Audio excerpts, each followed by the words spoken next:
shit. Finally, damn, boy, I tell you, it's always something. If it ain't one thing, it's another.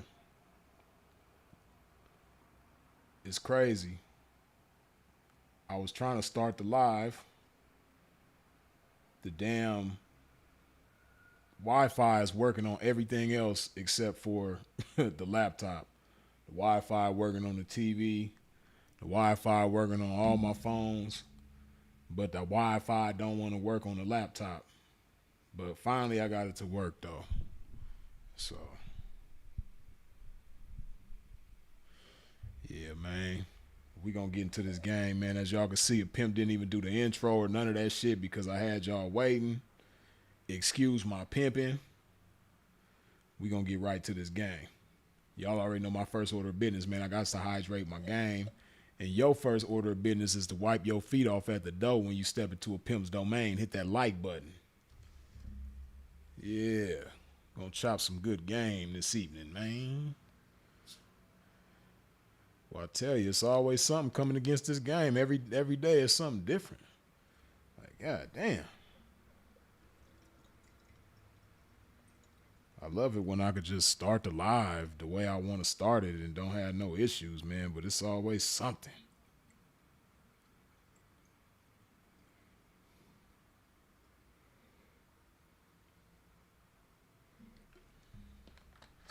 Always something. But we here now, so that's all that matters. It's all good. Man, why y'all be asking where I'm at, man? Y'all know I'm in Colombia, man.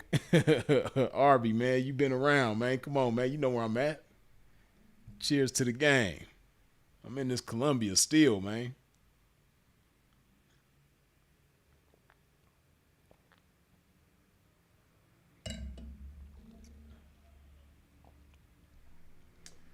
Yeah, man. But you know, something interesting happened a few weeks ago. That's what kind of got me thinking about this topic, right? I was reflecting back to a discussion I was having with some people on the live on Instagram, right? And we was chopping it up,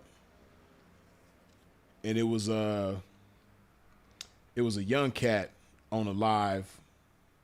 You know, it was a few of us. It was like 3 or 4 of us, something like that. But it was a young dude on the live. I want to say he probably was like maybe late 20s or something like that. Young dude to me.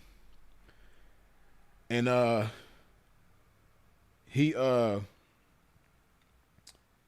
he said something that like threw me off. Like I couldn't believe that he said it. He's supposed to be some pimping.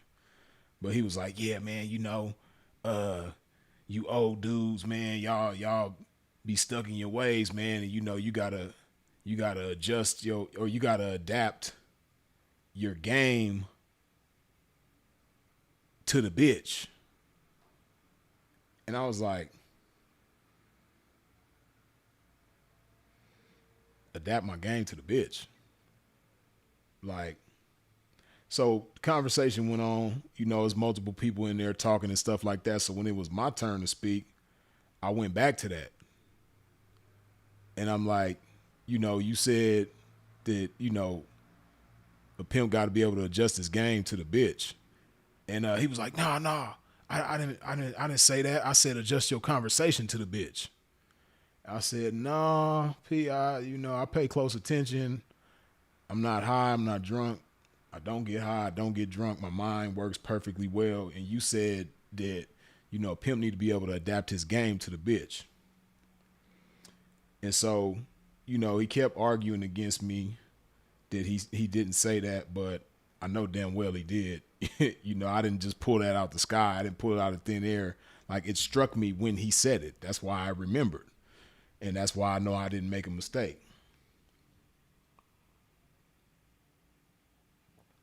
Yeah, so but this is a young guy that's active in the game that chicks are following, right? And, you know, even though one person can't speak for everybody, it says a lot about what's going on among the young active pimps in the game today.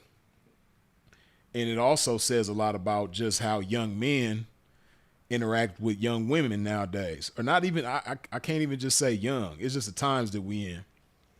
Cause there's some cats older than me that do the same shit, which I'm gonna get into. But you know, so that's why we here on this topic now of, you know, never, never basing your campaign on what a bitch like. Never basing, you know, how you talk, how you walk, how you dress, how you present yourself, your style, your personality, everything. Never base that on what you think women like. You know, because first and foremost, and I've said this many times before, but this is the first time or that I could think of me doing a dedicated video to this shit. But hey man, what a woman likes is subject to change like that at the drop of a hat at any given time. What a woman likes is subject to change, man. Like it reminds me of this one 304 that I had years ago, right?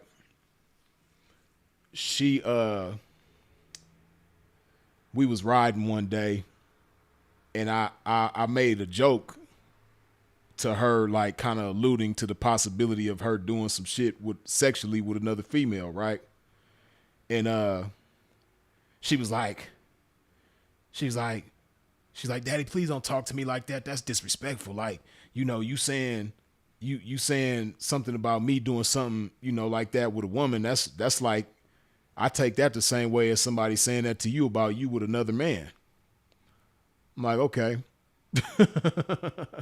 This is what she say, right? So she's so, you know, she took such offense to that, and she was serious and she was convincing. Not convincing to a pimp, but you know, to somebody who don't know no better and believe that bullshit coming out of her mouth, she would have been convincing, right? But I know she would, whether or not she was convincing, I know that she was sincere. When she was saying this to me, I know she was sincere. She didn't believe that she was lying, and she meant what she was saying, right? So, you know, to somebody who don't know no better, it would be safe to say like, damn, this chick would never do any type of lesbian activities at all, never. Right? So fast forward some time later, she gets a DUI and she got to go to the penitentiary. Right? She got to go sit down for like 7 months. So while she in there, you know, we writing letters to each other and shit like that. And she wrote me a letter one time. This is like her months, like a few months, probably 2-3 months into the bid or whatever, right? And she's telling me in the letter how she got girlfriends in there, and how she got like, you know, 2 different girls in there did be like doing stuff for her, like, you know, buying her stuff and, you know, doing her hair and giving her massages and all this type of stuff, right? Then she lets it be known that they be putting her mouth on her. They be putting their mouth on her, you know, down there and, you know, eating her out and all this type of stuff. And then she goes on to say how, you know, and she was like saying it like in a funny type of way, like she got a kick out of it that they was fighting over her. She had chicks in there fighting over her, right? Now, this the same chick that said, oh, don't say no lesbian jokes about me. I take that the same way as you would take about somebody saying some gay jokes about you. Right? Then fast forward to when she go to jail, because she had never been to prison before. She had never did an extended period of time in jail before. But that shouldn't matter, because me, I didn't turn that way when I had to go to prison, or when I did months and months and months in the county. I didn't just all of a sudden say, you know what? Hell no. Hell no. And I wouldn't give a damn if I had to do 1,000,000 years. That is never going to happen. Right? But she's saying she like me though.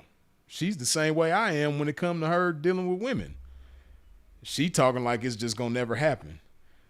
But when the circumstance changes and she got to do a few months in the pen, now it's all good. She's with that all of a sudden, right? So I say all of that to say that's just one example of how a woman can say something and she'll be so sincere in what she's saying, and she might sincerely believe that what she's saying is the truth, but that shit can change like that. It can change at the drop of a hat. You know what I mean? So that's why it's foolish for a man to base how he moves and what he does on what he thinks a woman likes, because that shit is subject to change. Just in 24-hour period, that shit might change 50 times what a woman say she like, right? You know what I mean? Like, and see, me, I ain't never been like that. I've never like, oh, this is the style that women say that they like, so let me start dressing like this, or let me do my hair like that, or, let me go get some tattoos and go, a gold grill because this is what women like and all this. Nah, I'm going to do what I like, and because I know that the way I like to present myself and just me being my genuine self, somebody is going to like it. See, what dudes also don't think about is, another reason why it's foolish to try to, adapt to what a woman likes and all that type of shit is because, you're never going to please everybody. You're never going to get all the women to like, anything that you got going on. It's going to be some that like it. It's going to be some that don't like it. So because you understand that as a man, it's best to just go with what you like. Because just like if you try to adapt or base how you present yourself or anything that you got going on with yourself as a man on what you think women like, you're still going to fall short. You still ain't going to please everybody. You know what I mean? Some women might like it, some won't. So if that's the case, then why don't you just do what you want to do with yourself instead of what you think a woman likes, right? It reminds me of one of my partners, one of my close partners, right? I remember me and him used to go campaign, and we about the same age, right? And we used to go campaign, and when I put my suits on, he'll always have something to say. Like, oh, man, you putting them grandpa suits on, man. Woo, woo, woo, woo, woo, woo. But, and the crazy thing about it, when he was younger in the game, he always wore suits. He was known for wearing suits. But, as time went on and he got older and, the gap between him and young 304s started expanding. And the young 304s now is different from when he was young in that age group. You know what I mean? He started trying to, in certain ways, do certain things to adapt to what he thought they liked. So in his mind, and see, that's probably what happened. I didn't think about that until right now. But what more than likely happened is that somewhere along the way, a bitch or two or a few made fun of him wearing suits, right? And they probably said some grandpa type shit to him about wearing a suit, and that's why he stopped wearing suits. More than likely, that's what happened. So then he started trying to, dress the way he think that young chicks like. Maybe he was looking at young rappers at the time and seeing how they dress, or, just young people that's popular on social media and seeing how they dress and start trying to adapt to that and dress the way they dress based on that. You know what I mean? So fast forward to, like I said, when me and him would go campaign together and I put a suit on, he would always have something to say. But I never have any shortage of action at all. You know what I mean? In a lot of them cases, and he don't have no shortage of action neither. Now, he's a fly dude, and ain't bad looking and all that shit. And he got something to say to a bitch and all that. But it's still gonna be plenty of times where, when we go somewhere, without putting forth half the effort, I'm gonna get twice the action.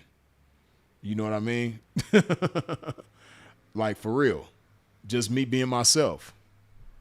you know, like, and when certain trends come around, did a majority of bitches in that time frame catch on to and take a liking to? I don't go with that. You know, it was a point in time where tattoos became real popular. See, a lot of y'all, that's all you know is because you're so young. A lot of y'all only know the time where, it's a lot of people with a bunch of tattoos.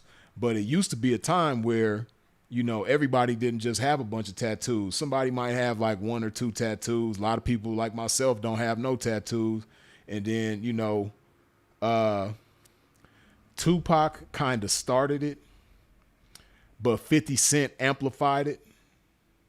And then Lil Wayne amplified it even more as far as like people wanting to get a gang of tattoos. Like I said, it started with Tupac, then 50 Cent amplified it, and then Lil Wayne amplified it even more. So by the time Lil Wayne come around, everybody getting blasted. Everybody got a bunch of tattoos. That's why if you see certain dudes this in they really anywhere in their 40s, but especially like early to mid 40s, and even younger than that, I say dudes that are like, I'll say between 35 and 45 years old right now, they got a gang of tattoos. 9 times out of 10, they were either influenced by 50 Cent or Lil Wayne or both. Of course, 50 had that kind of impact a little earlier than Wayne, but they within a few years of each other. So, again, if you see certain dudes that's between 35 and 45 years old right now, 9 times out of 10, if they got a whole bunch of tattoos, Lil Wayne or 50 Cent has something to do with it, either directly or indirectly. So, but I didn't, I always had my own mind. And I'm so fortunate for that. I'm so grateful for that. I'm so grateful that I've always had my own mind. I ain't never been a follower. I ain't never been a tag along. I ain't never been the type of dude that like, oh, everybody going that way, let me go that way too. Oh, everybody going this way, they going both ways? Damn, let me try to go both ways. No. I've always had my own mind. I've always went where I felt like was best for me to go, do what I felt like was best for me to do. That's always been me, right? Since a kid. I was never no follower, right? So dreads is another thing. You know what I mean? It was a point in time where everybody wanted to have dreads. It was a point in time where everybody wanted to have a grill. And the list goes on and on as far as like, certain trends that people caught on to that I never did because that was never me. It'd be different if that was me, but,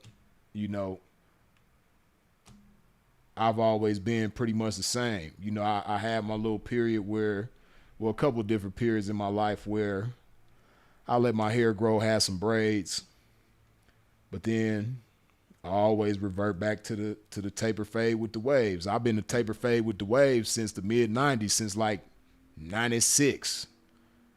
You know what I mean? 30 years.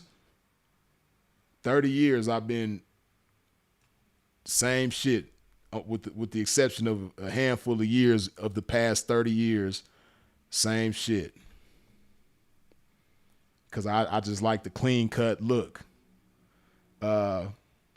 It was a point in time where everybody wanted to wear sunglasses. And sunglasses is still kind of, shades is still kind of popular, but it's been different points in time where shades was just like the thing. Everybody wanted to have some shades. Why I never wanted to wear shades is because I always got so many compliments on my eyes. And I figured if I wear some shades, a bitch ain't gonna be able to see these beautiful ass eyes that God blessed me with. So I can't wear shades. I don't give a damn if the sun is in my eyes or whatever the case is, man. I gotta let a bitch see my eyes because they like my eyes.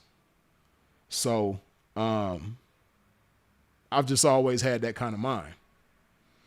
And, but going back to my partner who I'm talking about, always got something to say when I wear suits and we go out to campaign with each other, talking about, oh man, here you go again with them grandpa suits, man. I'm still getting action with these grandpa suits. And see, that's the thing too, like I said, with him, more than likely what happened was a chick said something to him about his suits, and he didn't like that shit. The shit hurt his feelings. He got sensitive and he stopped wearing suits. But then too, you got to understand, like, there's so many different styles of suits. There's so many different ways that you can wear a suit, right? Just like jeans. If you got on a pair of jeans and the bitch say something about your jeans, what, you just gonna stop wearing jeans? Like, there's so many different styles of jeans.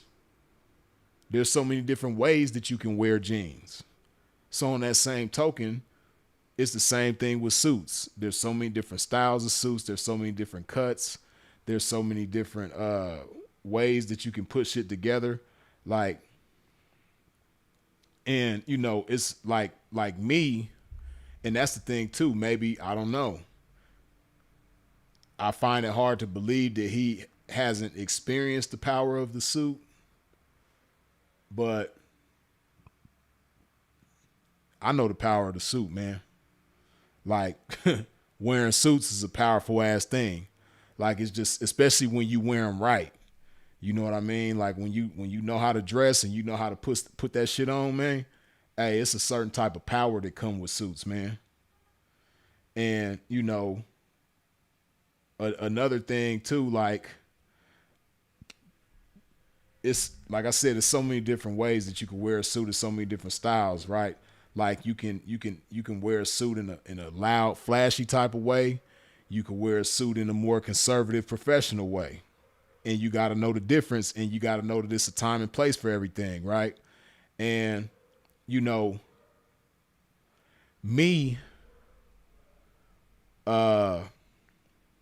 when it comes to campaigning, right? Everybody different. Some cats only like to knock 304s that's already active. Then you got some cats that like turning shit out. Me, I like turning shit out. I like turnouts. I like introducing, chicks to the game and tailor making a 304 into my pimping, right? So because of that, one thing I like is the element of surprise. You know what I mean? I don't like to just be a dead giveaway when I'm endeavoring to turn something out. So you got certain suits that just scream pimping. And I've had suits like that.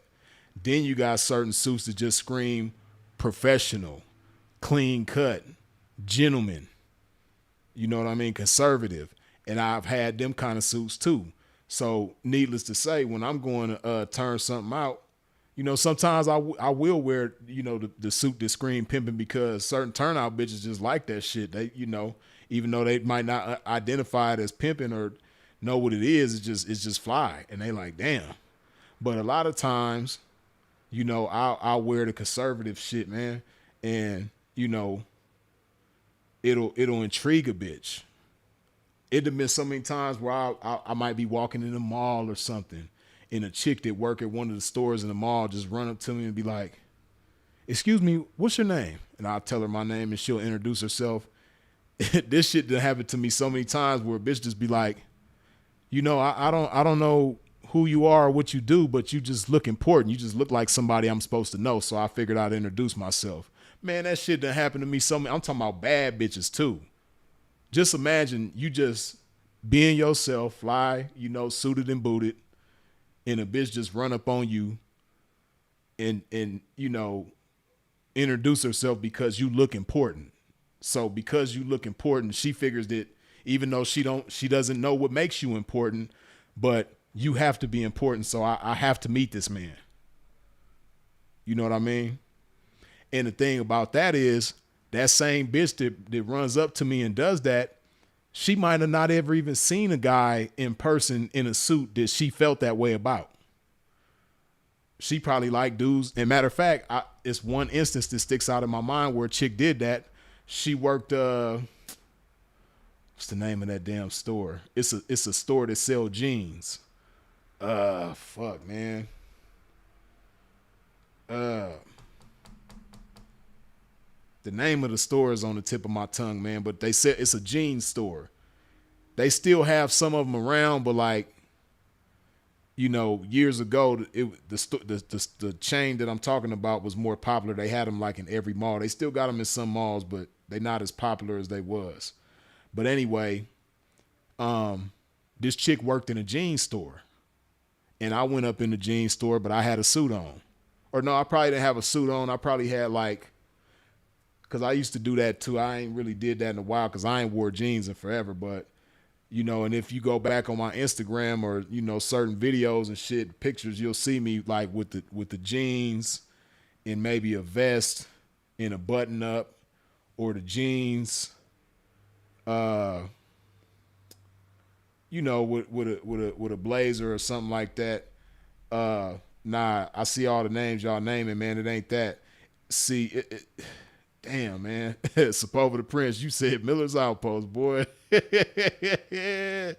Man, the last P, I can't even tell you the last time I seen a damn Miller's Outpost, man. That shit probably ain't been around since the 90s, man. Buckle, there we go. Justin Royce, you hit that shit right on the head. Buckle, that's the story that I was trying to think of, man. Yeah, it was Buckle. It was a little white girl in Buckle, man, in the Buckle store, and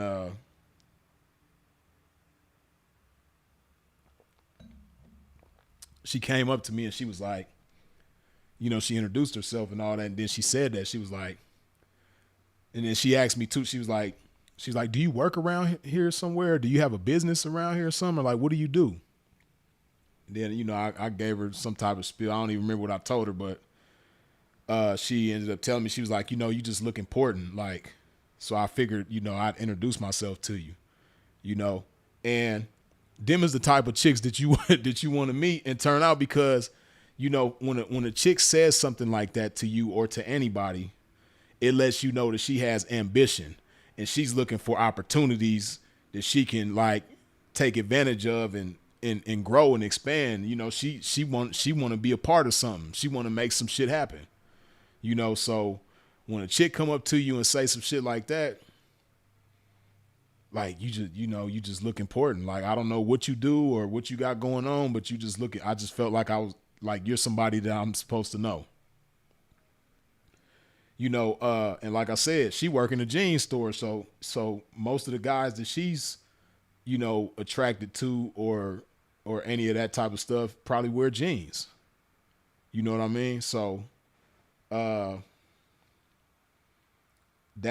could have been an example of, I was somebody that she never seen anything similar to. Like, basically, she didn't have a prior point of reference to something like me to know that she would like something like me if she saw me. I don't think she had any prior point of reference that was similar to me, right? She just saw me and was like, I got to meet him. I got to introduce myself to him. Right? Now, if I would have been one of them type of dudes that went in there, or if I had a chance to see her without her seeing me, like say I was just walking past Buckle and I looked in the store and I seen her and I was like, damn, she fine. I'm gonna go. I got this suit on now. She probably gonna think I'm a grandpa, but tomorrow I'm gonna come with the jeans and the whoopty whoop and she probably gonna like me then. If I'd have had that type of mindset, I probably would have, it wouldn't have had the same effect. Right? But, this is just one example, but suits will never go out of style. Suits will never go out of style. Whenever there's an important event or important function or something like that, what do people wear? Suits. Whenever some kind of important ceremony or some shit like that, or whatever it is, people wear suits, right? Because there's a certain power with that. and people been wearing suits for hundreds of years. It used to be a time where that's all people wore was suits. You know, it used to be a time where it wasn't no jeans and t-shirts and all that shit. All it was suits, and everybody wore suits. Right? So a suit is something that's always going to be respected. Now, you ain't got to be, you know, the type of person that just wears suits all day, every day, but it's not a bad look if you do, though. Right? But on the same token, just like that chick ran up on me and was like, you know, I got to meet you. You never know. That same day, it might have been a chick that saw me but didn't say nothing to me and was probably like, I don't like his style. You just never know. But I don't do it for that. You know? Praises to the left, curses to the right. You know what I mean? I'm going to be the same individual, whatever. I'm going to have that. I'm going to be focused. I'm not going to let, because somebody's praising me on this side and cursing me on this side, I'm not going to let that, you know, dictate how I move. I'm going to be the same individual.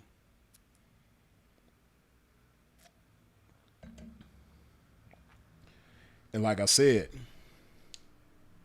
you know, if you try to base what anything about yourself on what you think women like, that shit is subject to change at any time. I remember another trend that was popular, man, was the mohawk. That's why I made the thumbnail the way I did, because I remember a time where mohawks was real popular. And, you know, it was really young dudes that was doing it. But I remember a lot of older P's during that time frame. Because I hate to say it, man, but a lot of cats, a lot of P's got that shit bad. Especially when they start getting older and shit, man, and feeling out of touch. You got a lot of cats who they'll try to adapt to the times, the shit that the younger cats got going on. So I remember it was a lot of older P's and to the pimping that's like in their 40s and up. Y'all probably remember certain P's, and you know what I'm talking about, man. But I remember it was a time, man, where a lot of P's in their 40s and 50s was going and getting mohawk haircuts. They was going to get the mohawk, man, because they felt like that was going to catch them a young bitch. But to be all the way real with you, you know, you got some P's that get in their 40s and 50s and they still got a youthful look. You got some P's in their 40s that still look like they in their 20s. You got some P's in their 50s that still look like they in their 30s, right? So they might can pull something like that off. But then you got some P's that's in their 40s that look like they in their 50s, or at least their 40s. Then you got some P's in their 50s that look like they in their 50s or 60s. So, you know, if you got an old ass face, man, and you trying to wear this hairstyle that young people is wearing, man, you look even crazier. Instead of just trying to, you know, going with the grown man look. You can't go wrong with the grown man look. Right? Just be a grown man, you know, wear like a taper fade or something, or bald fade, you know, nice, clean cut look. You know, if you got hair, just keep your hair right, you know. But and then you got some cats, man. You know I gotta talk my shit, right? You know I gotta talk my shit, man. You got some cats, man, you know, they kind of losing this up here, man. You know, and they see people, you know, they see people, you know, with certain shit going on, man, and they want to put toupees, they want to put man weaves on their shit, man. You know, you got cats putting man weaves on their head now, you know, because they just can't accept, you know, what reality, the cards that reality done dealt them. You know what I mean? They can't accept that shit, man. You know, some cats don't like the fact that they done lost all this shit. Some cats, you know, they can't accept it. Now me, if I start going bald and shit like that, man, I'm going to just make that shit work. I'm going to just have to accept the baldness, and I'm going to just embrace it, and I'm going to make that shit work. I bet you I'll still be able to get what I want, though. I bet you I'll still be able to knock me a young, pretty bitch. You know what I mean? But, you know, You got cats getting man weaves and shit, man. Now, why you think a cat get a man weave, man? Cat in his 40s or 50s or whatever, you know, they see that shit on social media. They see people getting, dudes that's bald and shit, getting weaves installed on their head. And then they see the finished product and they like, damn, that shit look good to the motherfucker. I could do that, right? And see, this is why it's just imperative to love yourself, right? Oh yeah, like Odie say, the black spray too. You know, they be spraying the hairlines on their shit, man. You know, y'all already know my hairline. You know, my shit go back a little bit, but hey, I ain't tripping. You know what I mean? I still get action. The bitches is still checking for me, and I'm good. You know what I mean? You're not gonna see Freeze with the sprayed on. Nah. I can't spray my hairline on, man. I'm cool, man. You know, or the cats be getting their beard sprayed on. You know, I'm not going to spray the beard on. Pimp ain't doing that, right? But, you know, this is why it's just best to get in tune with yourself and get into a love affair with yourself. Because, you know, if you chasing an image of yourself that you think, you know, you basing it on what you think women like, you know, you might neglect certain things. Like you see a certain hairstyle that you think women like, and so you go and get that hairstyle, whether it's a mohawk, man weave, dreads, whatever, right? But your physical health is just trash. Your body look like, you know, Slimer off the Ghostbusters. Your body look like Grimace from McDonald's. You know, you putting a bunch of bullshit in your body. You being real sedentary. You're not moving around enough. You know, you're not physical enough.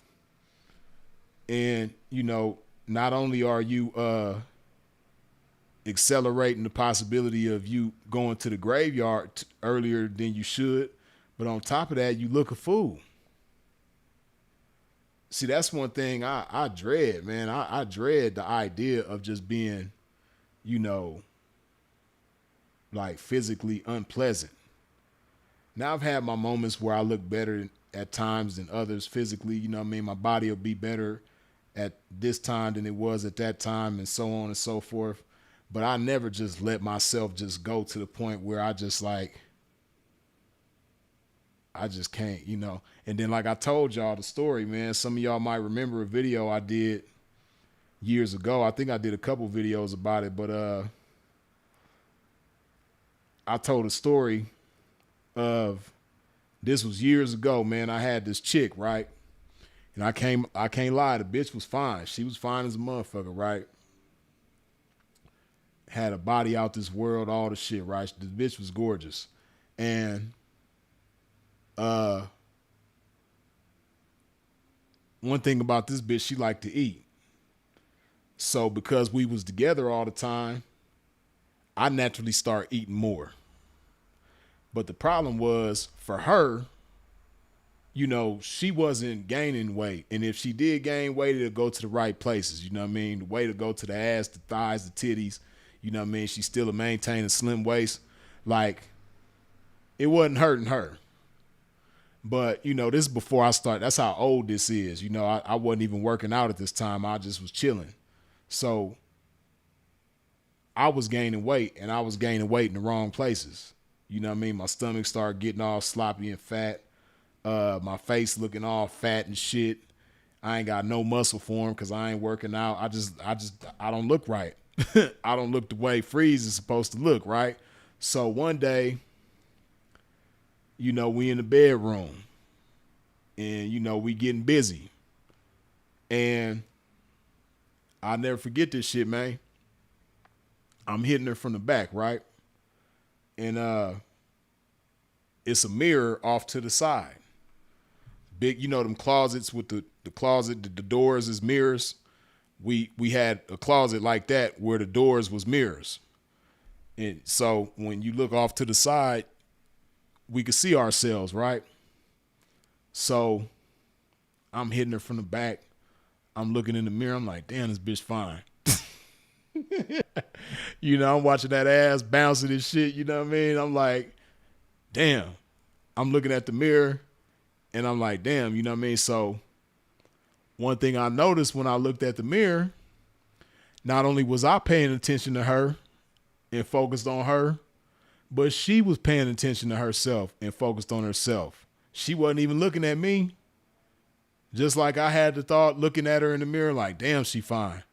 She looking at herself in the mirror like, damn, I'm fine. So that made me look at myself. When I seen that she was stuck on herself and I was stuck on her, that made me look at myself. And I was like, damn, pimp, you done really let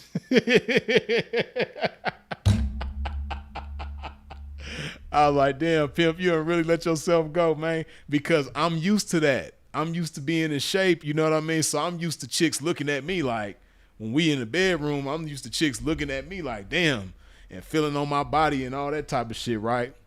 So, needless to say, a little bit time after that, man, that's when I started taking fitness serious.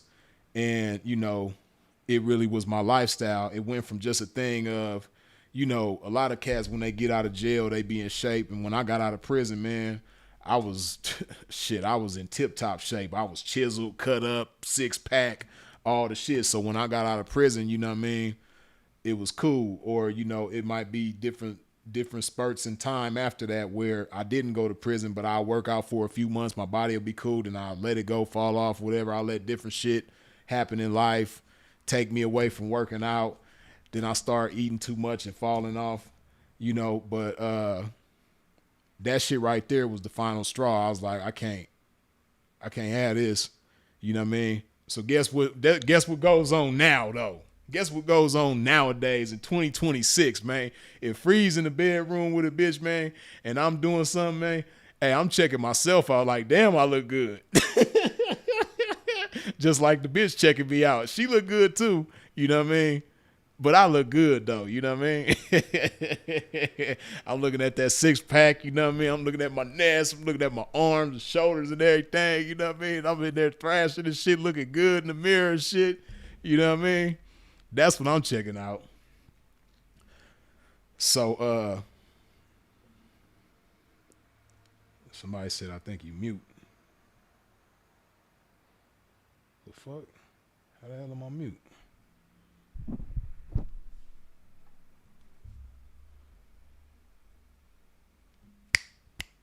Nah, my sound is cool.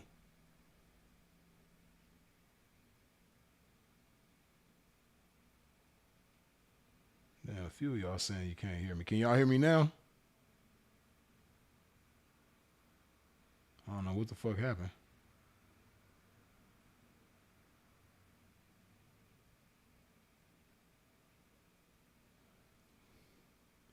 Okay, I'm good now. Tell me what y'all didn't hear, man, because I was just saying some good shit, man. Tell me what's the last thing y'all remember me saying, man. Damn.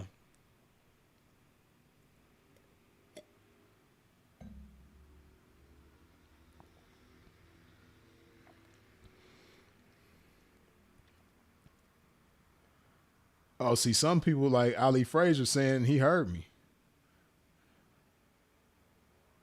Had to tap back out, tap back in. Yes, yeah.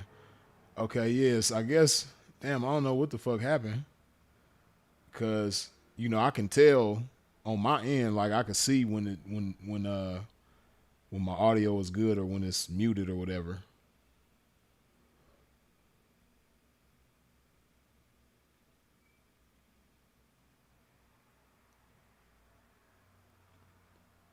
But I don't know. I think it was picked up the whole time. Okay, yeah. See, like Scotty the Pimp said, he heard everything. Okay, so yeah, so if you didn't hear it, you probably just had to catch it on the replay when the live is over with, man. But bottom line, what I was saying for those of y'all who didn't hear me, man, you know, when I was in the mirror hitting that bitch from the back, man, and I was checking her out, and not only was I checking her out, but she was checking herself out, and neither one of us was checking me out, you know what I mean? And then when I did go check myself out, man, I realized how to done let myself go, body all sloppy and shit, man. That made me tighten up, man. So after I tightened up, guess what now, man? Nowadays, when I hit a bitch, man, when I'm in the bedroom, man, I'm thrashing and shit, and it's a mirror around, and I'm able to see myself while I'm thrashing, I'll be looking at myself like, damn, I look good. Boy, this bitch, man, she don't even deserve all this shit, man.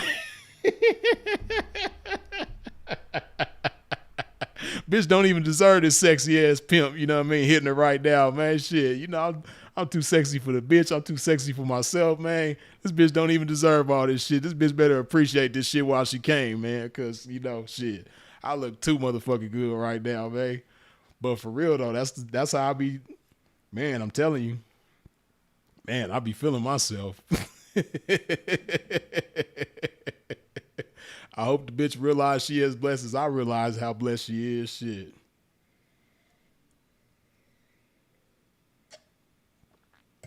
Yeah, man, for real though. But uh but yeah, man, the bottom line is, man, you just gotta get in tune with yourself and be the best version of yourself that you can be, but don't base that on something that's, you know, constantly changing. Like what a woman likes or what women like. That's constantly changing. But what doesn't constantly change is who you are as a man. So, you know, once you get in tune with that and you learn who you are as a man, y'all stupid in the comments. Once you learn who you are as a man, then you just work on that until you can get it, you know, as optimal as possible. Like me, you know, and see, I like being built a certain way. So I lift weights, you know, shit like that. But, you know, you don't have to be on swole. You don't have to be, you know, skinny, or you could be skinny, whatever the case, man. Whatever your genetics are, your build is, you know, just work on yourself, and you'll figure out how you're supposed to be or how you want to be, and just, you know, perfect that. If you slim and cut up, that's cool. If you want to be on swole, that's cool. You know what I mean? But just take care of yourself. Just be the best version of yourself that you can be, because when you do that, somebody gonna like it. That's always been my mindset, man. Somebody gonna like this shit. Somebody gonna like it, you know? And, you know, not only is somebody else gonna like it, but you gotta like it yourself. You know what I mean? You gotta like it yourself. You know, because like I said, when I was hitting that bitch from the back, man, and you know, I hadn't really paid attention to myself, man. And you know, I'm looking at her and she looking at her, and ain't neither one of us looking at me. Then I looked at myself and I didn't like what I seen. But I hadn't been paying attention to myself like that as far as my body. You know, sometimes you could let yourself go, man, and you don't even pay attention to that shit and don't even notice it until something like that happens that puts things in perspective for you. Like, and that's what happened. I looked at myself in that bedroom and I didn't like what I seen. And that's what made me do something about it. So, you know, it wasn't like I started working that. Now, of course, I know that a byproduct of me working out is being, you know, appealing to women. I know that for sure. You know what I mean? And that does factor into why I want to be in shape, why I want my body to be right, because I know that women like that. But you got some women that don't like that shit. You know what I mean? You got some women that go after guys this kind of sloppy built or got a gut and shit like that. And even though that's what they go after, they say that's what they like, but it's not really about so much about what they like. It's about their own insecurities, and they want something that don't everybody else want. And they figure that if you kind of sloppy or you got like a little bit of a gut and shit like that, you ain't gonna have a whole bunch of women chasing you and hounding you and shit like that, so they can have you to themselves. And on the flip side of that coin, you know, certain women don't like a guy that takes care of himself and is in shape like that because they feel like they gonna be skating on thin ice as far as maintaining him. They feel like at any given moment, you know, somebody else could come along and take him because he gonna have so many options because of the way that he's built, right? So but at the end of the day, man, it's about what you want. Like I said, I know that a byproduct of me working out and taking care of myself is being physically appealing to the women, but even more so than that, it's for me. And like I said, some women might not like it. I'm not gonna change. I'm not gonna go get a gut and let myself go because certain women like that. That's crazy. I done put too much work in. I done dedicated too much. I done sacrificed too much. I done been so disciplined to get where I'm at right now. I'd be a fool if that became a trend, like, cats with bellies is just a thing now, so I need to go get me a belly too. Hell no. And then that shit is uncomfortable too. Like, that shit is uncomfortable, man. Like having your clothes fit all tight around your waist and it's hard to breathe and shit like that. You know, nah. That shit is uncomfortable, man. And I ain't never been like, like morbidly obese or nothing like that. But I done been a little, out of shape, man, and that shit is uncomfortable. I don't like that shit. I like the way I feel being in shape. You know?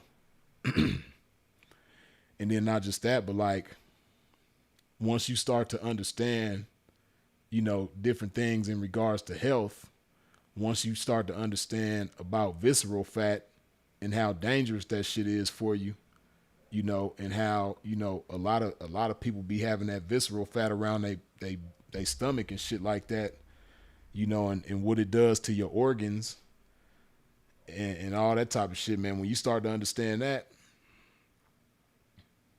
you don't want to have no belly. Like, for real. Like, now I don't see myself ever just being like just skinny. I know a lot of y'all think I'm skinny right now because I'm much smaller than what you used to seeing me, but I'm definitely not skinny. You know what I mean? Like, when I go to the gym, I see people that's skinny. Like, because I even sometimes look at myself and be like, damn, I done got way smaller. Especially if I look at certain pictures and videos of when I was bigger. But then I'll see somebody that's way skinnier than what I am right now. And that'll put things in perspective for me, like, maybe I ain't that small, you know what I mean? But I would rather be skinny, with a flat stomach than on swole with a gut. I just like, I can't see myself having a gut again, man. Now I had changed the way I was eating. And, I think the gut was just there because, it had been there from before when I was eating different. You know what I mean? But yeah, man, I can't see myself going back to, to that. I'm definitely gonna get bigger. I'm definitely gonna be back on swole, but it's just gonna look so much better though because, I just done figured, and see, that's what it's about too, man. Like, speaking of, doing certain things for yourself and just, taking time to learn yourself and being in a love affair with yourself, you know, when you get deep off into it, like the further you go down the rabbit hole of this health and fitness shit, man, you experiment with different things and you learn different things about your body because everybody's body is unique. Everybody's body is different, right? So what works for somebody on this end ain't gonna work for somebody on that end and vice versa, right? So me, like I've like within the past 6 months to a year, I've just learned certain things about my body that I didn't know before, and like now I know like better things to do with my body to look the way that I want to look. So yeah, I ain't gonna have no gut though. I can't let no gut come on, man. Like fuck that. I'm cool on having a gut, man. Cause like not only is that shit uncomfortable, but like I said, now that I understand what that is, people just be thinking like, oh, I got a gut, a little fat. Like, nah, man, like that visceral fat, which is that fat to be, in your stomach, that shit is dangerous. That shit is not cool. That shit is making your organs work 10 times harder than they supposed to. It's like strangling your organs. You know what I mean? Like, fuck that. You know, it's like, having some shit in your stomach that's like cramping your stomach, or not in your stomach, but around your stomach, around your core area. It's like cramping your stomach, cramping your liver, cramping your kidneys, you know. Nah, man. And then if you start letting the rest of your body get fat, it's cramping your heart and all that shit, man. Like, hell no. You know. And then if you understood what liquor did to you, boy, you would never drink that shit ever again either. Like I said in the last live, man, I don't think I'll ever drink alcohol again.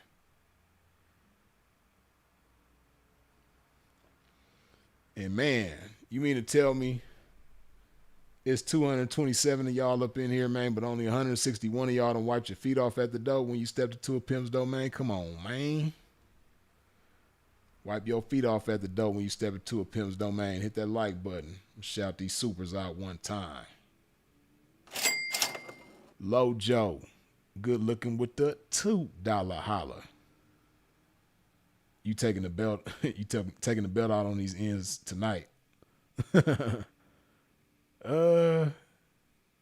kind of, for some people, you kind of could say that. Brother Bill, good looking with the $2 holler. Glory to God for this game. Long live Philip Brandon Gilmore. Yes, indeed. The technical brute, good looking with the $5 holler. Self-love equals self-confidence equals self-directed. In that order, you ain't never lied. That's real talk. For real, for real. Ace the Case, good looking with the $5 holler. Keep giving that game, Freeze. Yes, indeed, man. Pimp gots to do it. Gots to do it. Steel Keys, good looking with the $5 holler. Freeze, you right. I was making a dash drop at BMW dealer. The white lady that I was picking up a Beamer. Oh, told me I was looking so good in my suit blazer. Yeah, for real, man. The power of the suit is a motherfucker, man. For real. Especially, you got to be smelling good too. You got to have some good cologne to go with that shit too, though. For real, which I'm sure you did. You did. Tyler, good looking with the $2 holler. Much appreciated.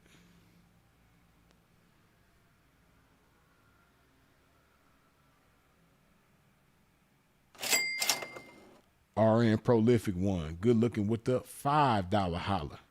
We appreciate all the game, Freeze. Man, good looking. I appreciate you as well.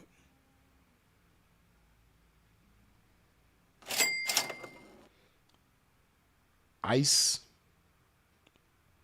IC3E. I think this might be pronounced Ice. But good looking with the $5 holler. You're right, P. But for me, it's difficult to keep self-discipline and showing up at the gym. We'll talk about that just a second. Hold on.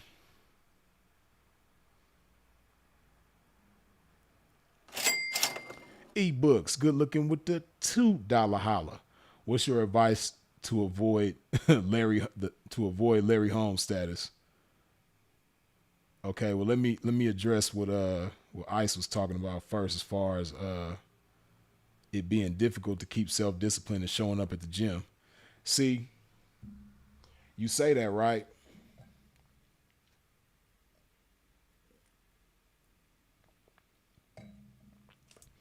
But it has a lot to do with perspective, right? For a lot of people, perspective makes a big difference. And if you just put certain things in perspective, it becomes not so much of a challenge, right? Now, this is what I'll say, right? Some days you don't feel like going to the gym like me. Some days I don't feel like going to the gym, right? But just still go. Even if you don't do anything, just go. Even if you just like walk on the treadmill or something like that. You tell yourself that, like, damn, I know I'm supposed to do a full workout today, man, but man, I don't feel like it. But I'm gonna just go. See, the thing is, you just gotta walk through those doors of the gym. You just gotta it like I said, even if like when you first start going, you don't really do shit, or at least that's what you think is gonna happen.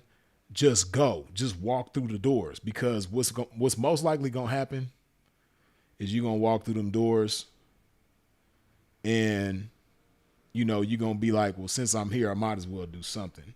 Before you know it, you're doing a full workout. But the key is to just make sure you walk through them doors consistently. And you never know, some days you really might not do shit, but just walk through the doors though. Right? Now for me, on those days when I don't feel like going to the gym, I just tell myself that, like, I just got to make it through them doors. And then once I make it through them doors, for me, when I put them earbuds in and I start playing that music, that's what really get me going. Music is like one of the most powerful things in my life. Like if I'm at the crib and I don't feel like cleaning up, I turn some music on. The shit get cleaned up in no time.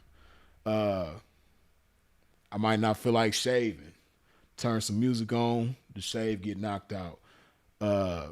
When I go to the gym, I might not feel like working out, but I know I just got to make it through them doors. And then once I put that music on, now I'm in my zone. You know what I mean? Put you together a cool playlist. Sit down, take some time, put together a cool playlist. You know what I mean? And, the type of music that activates you. Like people be laughing at me, man, but when I was in the pen, right, they give you them little, at least back then, they used to give you these little clear Walkman probably smaller than this phone, but little bitty clear Walkman, like you could see all the wires and shit on the inside of it, right? And I'll listen to the radio while I'm working out. And my song, man, was that Missy Elliott, Music Make Me Lose Control. When that shit used to come on, I would get fired up. I could be tired, don't feel like working out. It's 115 outside. Sun beating my ass. I'm over there on the pull-up bar. And I'm like just barely getting through my workout. But when I hear that music make me lose control, now I'm going hard, man. It's just something about music, and everybody got music like that. Everybody got them songs that when you hear that shit, it just activates you. You know what I mean? We all got songs like that. So that's what I would advise you to do, man. Put together a cool playlist of that kind of music that's going to get you fired up. You know what I mean? Me, I like listening to 90s music, man. And, I got the YouTube music app. So my algorithm is set kind of cool on there. Like if I play a certain song, I'll start a mix off of one song and then it'll just play all the similar songs. Like so for me, these are some of the songs that I'll start off with. I'll start off with Shook Ones, Mobb Deep, right? And then it'll play me like a bunch of similar music to that. Or I'll start off with The Bumble by E40. And it'll play a bunch of or FedEx by E40. And it'll play me a bunch of similar shit to that. Or another song I start off with a lot is Who Got Some Gangsta Shit by Snoop Dogg in a Dog Pound. who got some gangster shit. It'll play me a bunch of similar shit to that. Or Corrupt, Seawalk with Slip Capone and Trade E. I'll play that. It'll just kick off some shit. Or I'll play Verbal Intercourse by Raekwon. Or Incarcerated Scarfaces by Raekwon. And it'll just play me all the similar shit. You know what I mean? Or Triumph by Wu-Tang. Or what's the name of that song? It's on it's on that W album, man. What's the name of that song? It's the Wu motherfucker. Wu-Tang motherfucker. That's my shit right there, man. I can't remember the name of the song. Reunited. I'll play Wu-Tang Reunited, and it'll just like, so that's what works for me. Like, I got playlists too. Like, I got playlists that I've actually made of certain songs, but sometimes I just like to like start off with a certain song because it'll play like similar shit. You know what I mean? It's Yours. That's another one. Cynical Bastard. Yeah, for real. It's Yours. I sometimes I'll start off with that one. It'll just play a bunch of similar shit. You know what I mean? But yeah, that's just a few songs. I got a lot of songs that I do that with. I'll start with one song and it'll just play a bunch of similar shit. But it's mostly 90s shit. Like, I just like 90s hip hop, you know what I mean? For working out when I'm in the gym. But I don't only play 90s shit. I play some newer shit too. Like, I like Doggy Style. Doggy Style got some good workout music. Savi Third is cool. I fuck with Savi Third in the gym. Who else? G Herbo. I like listening to G Herbo in the gym. Who else? Of course, Kendrick. Kendrick for sure. Who else do I like? Like more newer that ain't from the 90s that I be listening to in the gym.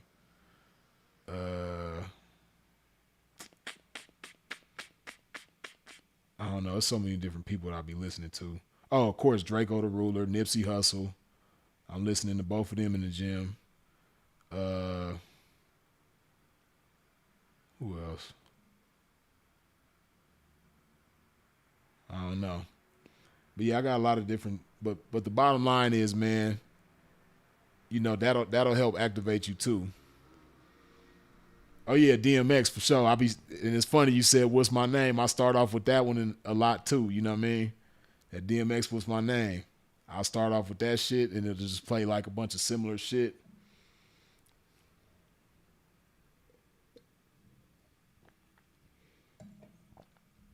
Or Onyx Last Days. That's another one that I'll be starting off with. These the last days, get yours. That's my shit. You know, right, Jeezy. I don't never really start off with Jeezy, but sometimes his shit will pop up in my shit. And that's how I'll catch Jeezy sometimes. Yeah, Too Short, Getting It. But as far as like in the gym, I like that Just Another Day with Too Short. I'll be starting off with that sometimes. Hell yeah, Big L and MOP, The Locks, you know what I mean? Just good workout music, man. You know, that shit that just get you turned up. Busta Rhymes, anything Busta Rhymes is good workout music damn near. Just about anything from Busta Rhymes gonna get me activated in the gym for sure. And DMX too, almost anything DMX and Busta Rhymes, great workout music. Public Enemy as well. That Shut 'Em Down, really anything Public Enemy, but that Public Enemy Shut 'Em Down, sometimes I start off with that shit. Sometimes I just let Eric B and Rakim play. I just work out to nothing but Eric B and Rakim. I just play their whole shit. Or Messy Marv, like today.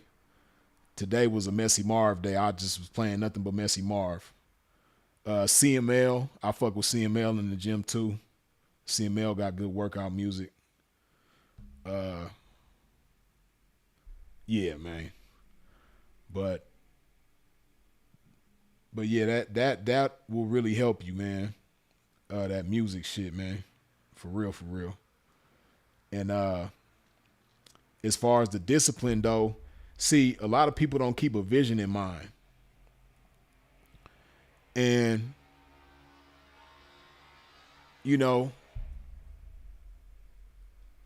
you gotta find things that you like. You gotta kind of like experiment with food when as far as when it comes to being disciplined when it comes to food. You kind of just gotta experiment with certain things and figure out some shit that you like. And see me, I've become so disciplined when it comes to food. Like, now don't get me wrong, I enjoy some good tasting food. But nowadays, more than I enjoy good tasting food, I like having a healthy body. I like having a strong body. I like to have a good looking body. A good looking, healthy, strong body. I like that more than the way any food tastes. Cause when I feel a certain way, my body feel good. When I'm full of energy, because I don't eat like that that low vibrational food. I don't eat that kind of food that's gonna make me lethargic and all that type of shit. I don't eat that type of food that's gonna give me the itis and have me all like, damn. I eat the type of food that after I'm done eating, I still got a gang. I just ate right before I started this live, and I still got a bunch of energy. And I went and worked out earlier, did all that shit. I'm still full of energy. So the way I feel, and then knowing that my body is healthy, I'm putting all the right shit into my body so that my body functions the way that it's supposed to, and my body is healthy. And then, of course, the way that I look and being strong, working out. I just like being strong, man. I don't like that feeling of being weak. I don't like that feeling of, like you ain't worked out in a couple months and then you start back working out and it's like you starting all over again. Like, a couple months ago you was doing 20 pull-ups straight and now you can only do 5. You know what I mean? You was doing 50 push-ups straight. Now you can only do 15. I don't like that feeling, man. I like to be consistent and constantly build my strength. And I just like knowing right now I could just go knock a whole bunch of pull-ups out or a whole bunch of push-ups out or, bench press, three plates and shit like that. I just know I like having that strength. I like knowing that I'm strong. You know what I mean? So it's like when you have a vision for that and you focus on that and you work towards that, the other shit just becomes less important. And then another thing too, when it comes to being consistent, right? Because I've had that time. I've allowed myself to fall into that too, where it's like, man, I ain't got time to go to the gym today. Woo, woo, woo. And then today turns into a week turns into a month, all that shit, right? But we always got time for some shit that we shouldn't have time for. We got time for, bullshit on our phones that we shouldn't have time for. We have time for bullshit conversations with bullshit people that we shouldn't have time for. We have time for, just bullshit activities. We always make time for shit like that, but we'll say, oh man, I ain't got time to go to the gym. But we'll spend 5 hours on the phone today. You can go to the gym for an hour, 45 minutes, even 30 minutes. It's better than no minutes. But, you'll spend like, 5 hours on the phone today and say, damn, I can't never find time to go to the gym. It's priorities. So, you got to look at it like that too. And if you put things in perspective in that way, then that'll probably help you too. But yeah, and then as far as ebooks,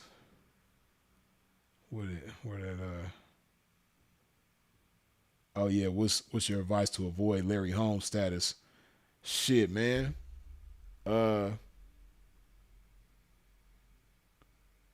just realize that it's work, man. And don't see like me. I like to work, and some people just allow themselves to get into a space where they just don't want to work. And man, when you work consistently, man, good things happen. Good things come to you. So, that's work. Working on your body, that's work. It's like having another job.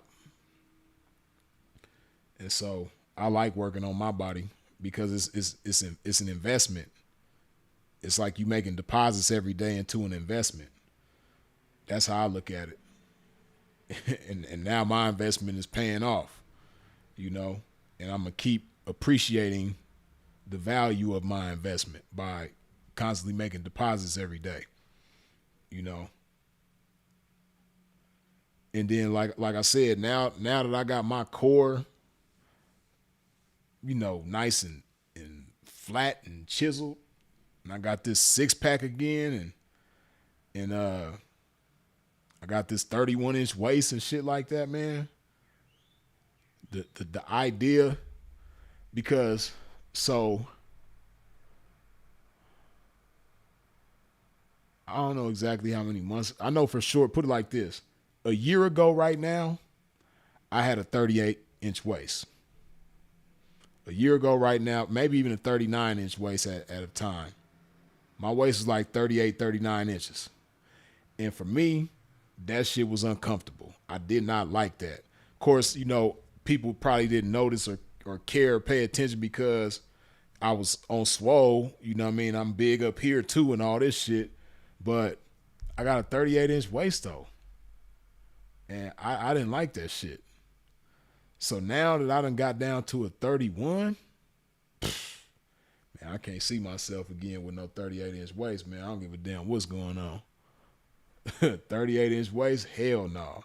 So it's like, that's the thing. Once you put that work in and you get to a certain point, you just can't you can't just see yourself like letting yourself go and falling back to that point. You know what I mean? So as far as that Larry Holmes shit, man, nah.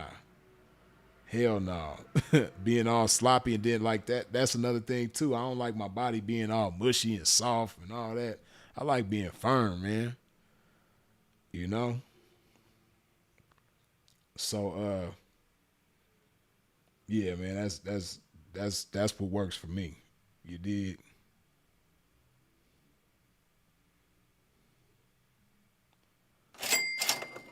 Amazing game. Good looking with the $20 holler. Can we get a roasting you versus Sharp or Johnny Cash again? Hey man, whoever see, that's the thing. Like I don't be starting shit with nobody, man. So whenever you see me roast somebody, it's 9 times out of 10 because they started it with me or they started it with somebody like Sinful. In Sinful's case, he's not here to speak for himself anymore, so they have to start it. You know what I mean? I don't go around starting shit with nobody. So, long long as them people leave me alone, man.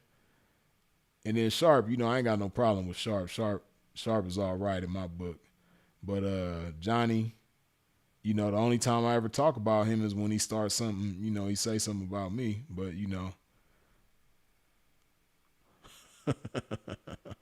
I'm cool, man.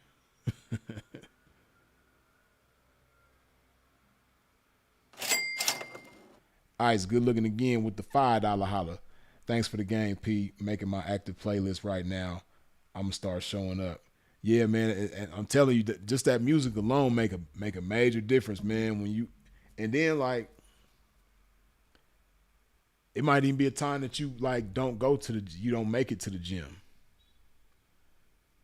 You might start just playing that playlist at the crib and start doing some push-ups or some calisthenics or something like that. You know what I mean? Some dips or, just some shit that you could do at the house.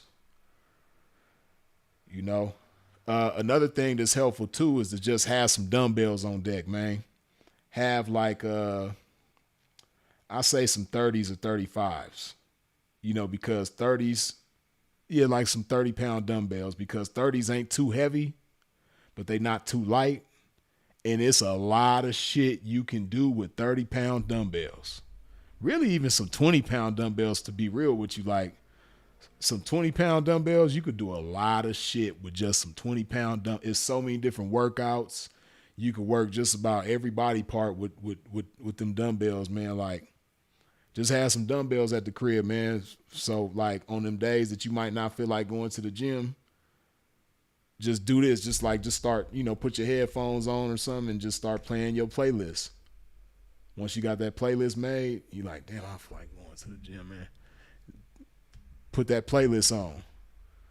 Next thing you know, you're gonna be fucking with them dumbbells at the crib. So that way you doing something. Because the thing is, man, you just want to get to the point where you do something every day. Like me, that's my mindset. Like some days, like say I had a busy day, right? And the gym closed at 10 o'clock. Now, if the gym closes at 10 o'clock, I would like to make it there at least by 7:30. That way I got more than enough time to do everything I need to do. But let's say the gym closed at 10 and I can only make it there by 9. I'm still going to go because even though I might not get to do everything I want to do, I still did something. Or even if I make it there by 9:30 and I only got 30 minutes, I'm going to do something. And that's the mindset you want to have. You just want to get the mindset of, well, let me do something. And then even if you can't work out, just go for a walk. Because, people underestimate the power of walking, but man, walking is so beneficial for you. Go for a 20, 30-minute walk. If you don't do nothing else, like if it's a day where you wanted to make it to the gym, but for whatever reason you didn't make it, go take a walk. Just go walk for about 30 minutes. That way you did something. If you don't do nothing else, at the bare minimum, you should at least be walking.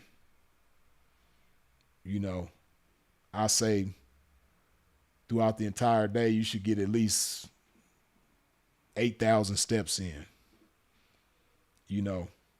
That should be a goal. Should get at least 8,000 steps in. But if you don't make it to the gym, if you don't work out, or even if you got dumbbells at the crib and you don't fuck with the dumbbells, at least go for a walk.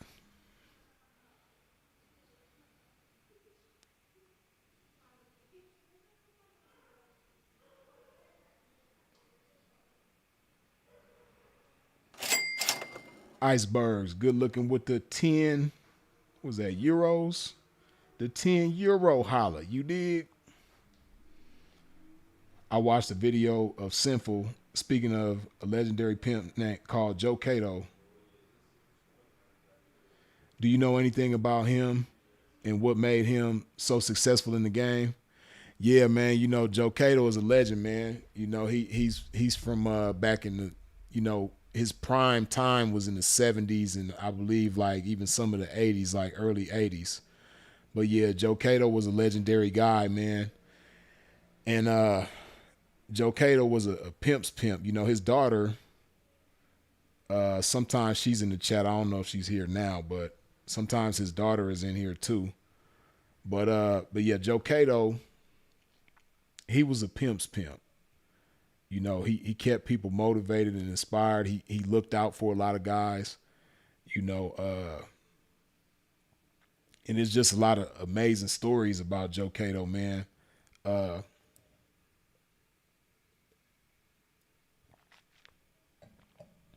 Such amazing stories that it's like you don't know if some of them is true or some of them are exaggerated or some of them is fluff, but you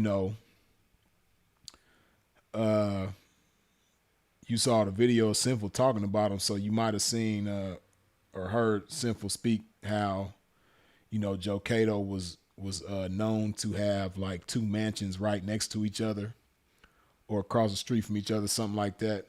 But one mansion he lived in, and then the other mansion was just his hoes. You know what I mean? I even heard a story that Joe Cato had a hotel in Hollywood. He owned a hotel in Hollywood, and every room in the hotel was just his 3 old foes. You know what I mean? Getting it in, working. Then he had a section of because back then in the 70s, right? Sunset Boulevard was like the premier track in America. Sunset Boulevard in Hollywood was just it. That was like the premier area, right? And So for those of y'all who ain't never been to Hollywood, you got the Sunset Strip, right? Sunset Boulevard. And if you're going from east to west, you pass a bunch of streets and then you get to La Brea. La Brea is more towards the west side of Hollywood and, the west end of the Sunset Strip. And, the word was back then that once you got to La Brea, from La Brea on west, they used to call that Cato country because all the girls from La Brea going west was all Joe Cato's girls, a whole bunch of badass white bitches. And they all was working for Joe Cato. You know what I mean? A whole bunch of them. Some say 15, some say 20, some say 25, 30. But it was just a bunch of bitches west of La Brea. So whenever you cross La Brea, you now enter in Cato. They used to call that shit Cato country. Now that's some cold shit, man, where you got your own track, you know what I mean, that they call it Cato country, man. Like, that's some cold shit. But what else, man? Joe Cato, now it was a business tycoon back in the days by the name of DuPont. There was a legend back then. I don't know how true it is, but it had to come from somewhere. But they say that Joe Cato knocked DuPont's daughter, and supposedly DuPont's daughter chose up on Joe Cato with like either $2 million or $3 million. She brought him $2 or $3 million as a choosing fee, some shit like that.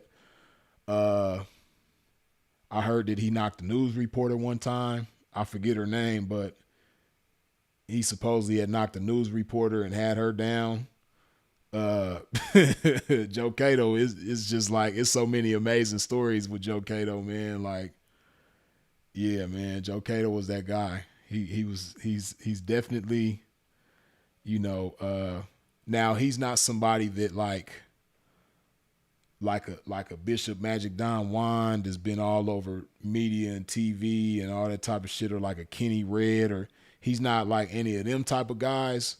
But for those of us who are in the game, yeah, Joe Cato name, even though he been gone for a long time, his name ring bells. You know what I mean? Joe Cato name ring bells for real. And he was originally from Savannah, Georgia, I believe. He's from Georgia for sure, and I want to say he's from Savannah, Georgia. But came to Hollywood at an early age and just got to smashing. You dig? But yeah, Joe Cato was that dude. Yeah, man.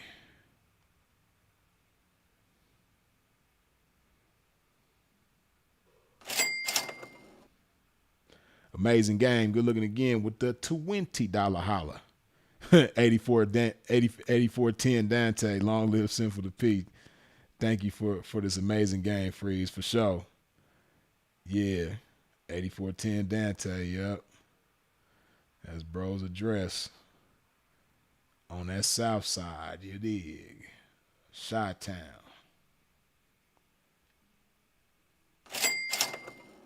Nigel, good looking with the $10 holla. Yeah. Low Joe, good looking once again with the $2 holla. Click the link, share your screen when you do. Click the link, share your screen when I do. What did I say I was going to do? I done forgot just that quick. My bad.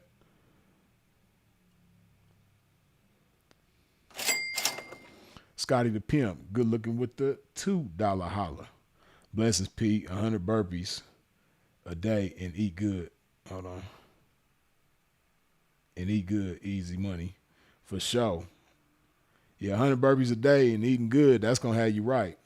I had a partner, man, my partner, Julian J, rest in peace, man. Damn, boy, I got so many partners who gone now. But Julian J, it's funny because I had introduced him to the ab wheel, right? Which let me show y'all my wheel real quick. Hold on.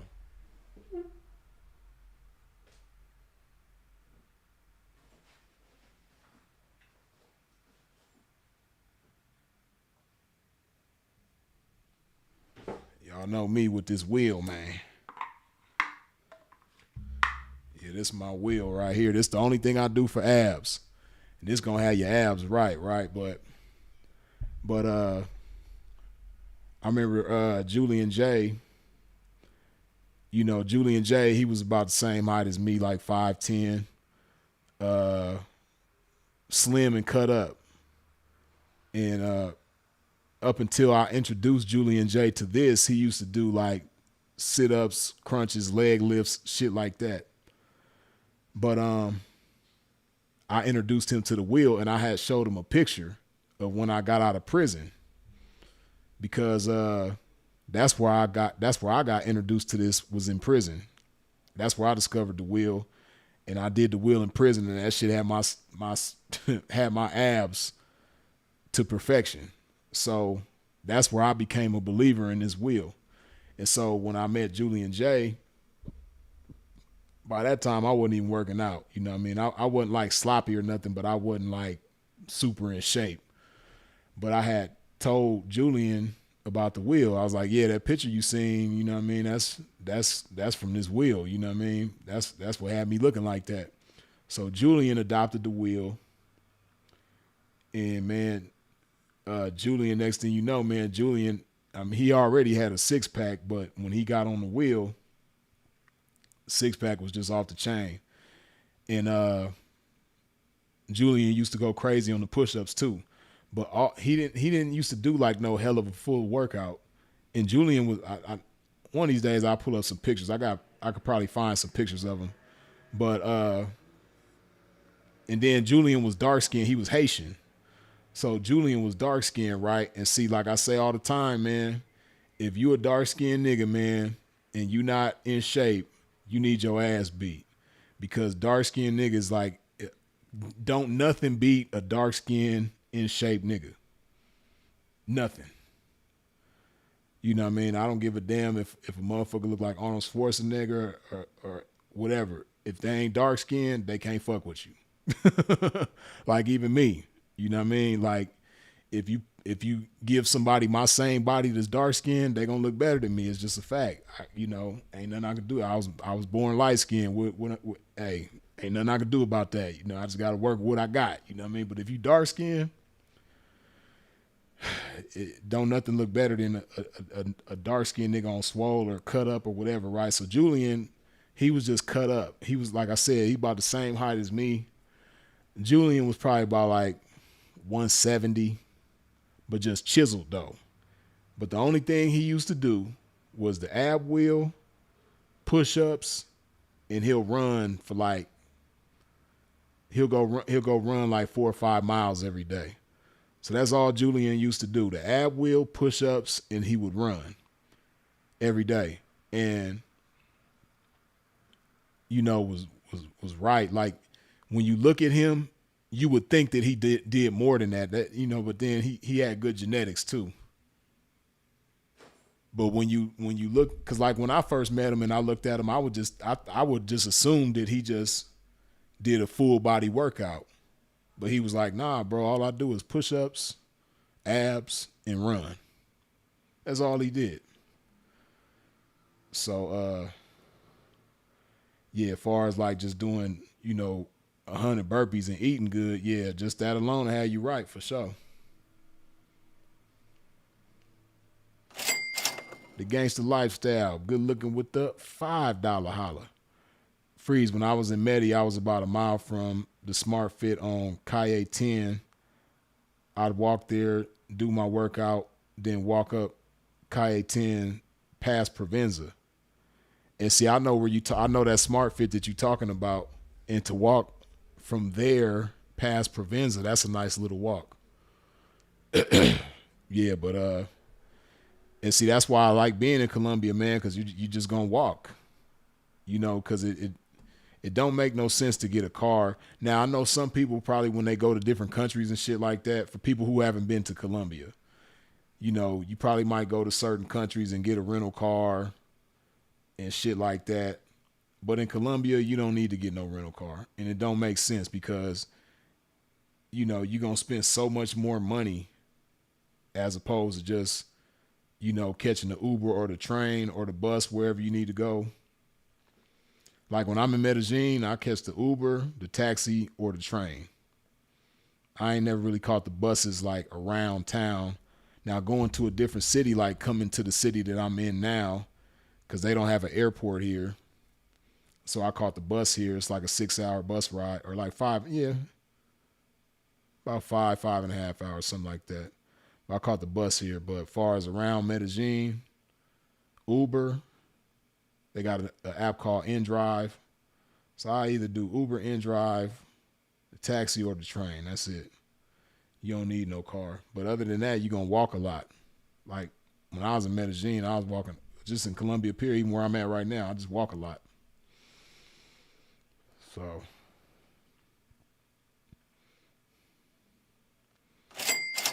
amazing game. Good looking with the $50 holla.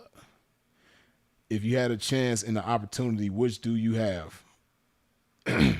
Would you buy Sinful's childhood house on Dante Street?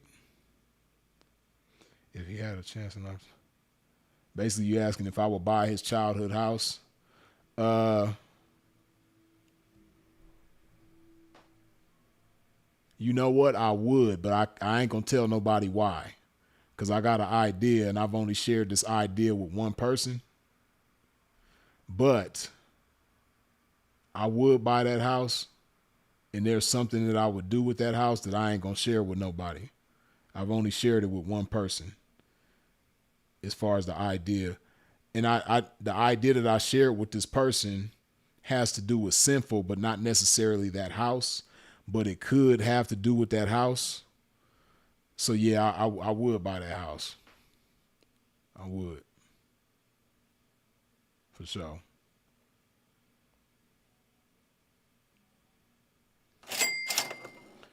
Northside Crazy T, good looking with the $5 holla. How to gain weight and muscle. I eat a lot but have a gut. I work out. I don't eat junk. I don't eat junk food, just steak and rice and pasta. Okay, so have you already gained weight? And now you're just trying to build muscle? Or are you smaller and trying to gain weight? But you saying you got a gut, so that make me think you got some weight on you. I don't know if you're trying to get bigger, but as far as the gut, I would say just eat less times a day. And it ain't even got to be less food. But for most people, if they eat less times a day, they're going to eat less food a day. Most people ain't going to be like me and just eat all that amount of food at one time, which is what I do. Because at one point in time, I was eating 2 meals a day. But now I eat one like full meal a day. But in the morning, when I get up, I eat a can of sardines. So I guess you could count that as a meal, but it's like, for me, it's kind of like really like a snack. But so I eat twice a day. When I get up, I eat a can of sardines, and then after I work out, I eat like my whole meal, right? But it's a lot of food. Like the shit that I eat, most people wouldn't be able to eat that in one sitting. But basically, see if to lose that gut, see if you can minimize the number of times that you eat. Not even necessarily how much you eat, but the number of times that you eat, right? That's going to make all the difference in the world, I'm telling you, because that's what I did. That's how I lost my stomach. Well, a combination of that and walking a lot. But the main thing was minimizing how many times I eat, because which is basically intermittent fasting. And when you intermittent fast, that helps you get into ketosis, which is going to help you burn fat. And, a lot of times the first thing to go is going to be that gut, which is a good thing. So yeah, that's what I suggest for you, man, as far as like losing the gut. Now, as far as building muscle, Um, I would say don't, because let's say you only eat one time a day, right? 9 times out of 10, you're gonna go if you eating one time a day, and let's say it's a very big meal like me, right? Because like the meals that I eat, it might take me an hour, hour and a half to eat all that food, right? But that's like the little window. Let's just say benefit of the doubt, 2 hours. I eat within a 2 hour window. So let's say that's you only eating one time a day and you eating within a 2 hour window, right? Um, you don't want to go too far away from that eating period when you work out. Cause let's say you go like 18 hours with no food and then you go work out. You know, you're gonna be in ketosis, but uh, you know, if you lifting weights and shit like that, um, what might happen is your body is gonna use your muscles as fuel as opposed to just the fat. Like if you ain't doing nothing like strenuous, then your body is just gonna burn the fat and use the fat for fuel. But if you start doing some rigorous shit, like you don't went 18 hours without eating, and you start lifting heavy ass weights and shit like that, um, your body might start using your muscle as fuel, and you don't want that because it's gonna eventually deplete your muscles and shit. So if you do only eat one time a day, which is gonna make the gut disappear, make sure that not too long after you eat, you get your workout in. I would say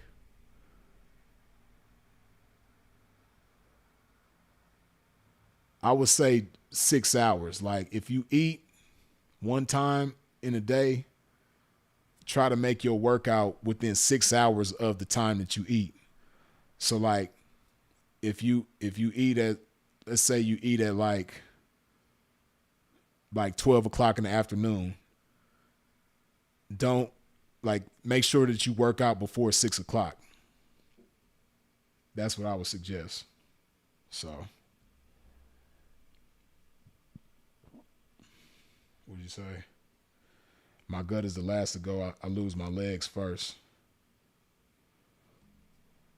Yeah, well, if you're if you eating right and working on your legs, then you'll build your legs up.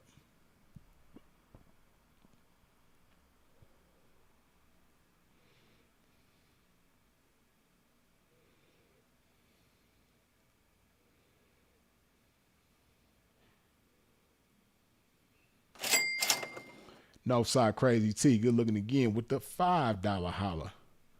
I want to live outside the US. No kids. How you recommend how much I have to save up? Well, as far as saving up, it depends on like how your income is. Like if you have the type of income where you're gonna make money no matter where you at, then if you come to a place like Colombia, like let's say you move to Colombia and the same income that you have in the United States, you're able to maintain that income after moving to Colombia, hypothetically speaking, right? You really don't have to save a lot of money to move to Colombia. Like, especially if you making American dollars, put it like this. If you, like you said, you ain't got no kids. If you make like $2,000 a month, you can move here and live comfortably. And you wouldn't even really have to save necessarily to move here. Uh, but if you want to move here into an ideal situation, uh, I would say like do some research. Like because it all depends on how you want to live too. Like what you want to have as far as like your place, your apartment. Um, do you want to have a studio? Do you want to have a 1 bedroom, 2 bedroom, whatever? Uh, if you move into a studio, man, you could find a studio like for 200 or 300 a month. But that's if you go directly to a landlord and not through Airbnb, because a lot of people that move down here, they just deal with Airbnb. But that makes it a lot more expensive though. Like the same apartment that you, like for instance, like the place that I'm in right now, I'm paying like $600 a month. And it's a cool spot, 2 bedroom, 2 bath, and it's just me by myself. I got 2 bedroom, 2 bath, washer and dryer, hot water, which hot water is a luxury that a lot of people don't have in Colombia. And a washer and dryer is an even more exclusive luxury that most people don't have in Colombia, right? And I got all of that. And I pay $600 a month. But that's through Airbnb. But to be all the way real, I wouldn't be surprised if the rent here is like $350. It's probably like, and I'm in a high rise. I'm on the 19th floor, but the rent here is probably like $350. But see, I'm not in Medellin right now either. I'm in like a little small town, and see, that's the thing too. Like once you come to Colombia and you start to explore these other cities and shit like that, you'll start to learn that like it's the same quality of life, but just way cheaper. Medellin is cheap for any American. But then once you start going to other cities, you'll find that there's places even cheaper than that, like where I'm at right now. So, but that's just an example, like with Colombia, and I know other countries you can probably do the same thing. I've heard that other countries, like I've heard Thailand is even cheaper than Colombia, or Vietnam. I've heard is even cheaper than Colombia.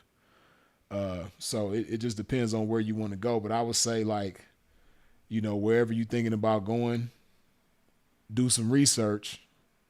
And then I would say too, go there and stay for like a month and see how you like it. Because you might hear me talk about Colombia, you might hear a bunch of other people talk about Colombia, but then you come here and you like, you know what, this ain't really for me. But then you might go to Thailand and be like, you know what, I love it here. Or you might go to the Philippines or Vietnam and be like, damn, you know what, I'm fucking with this. So I would say do your research on wherever it is you're thinking about going, and probably go to all these places. Go to Colombia, go to Vietnam, go to Thailand, go to the Philippines, go to Peru, or whatever places, Panama. Go wherever you're thinking about going and just figure out which one you like the most, where you would want to go, and just do it like that. But as far as how much you would save, it depends on where you're going, because every place is different. So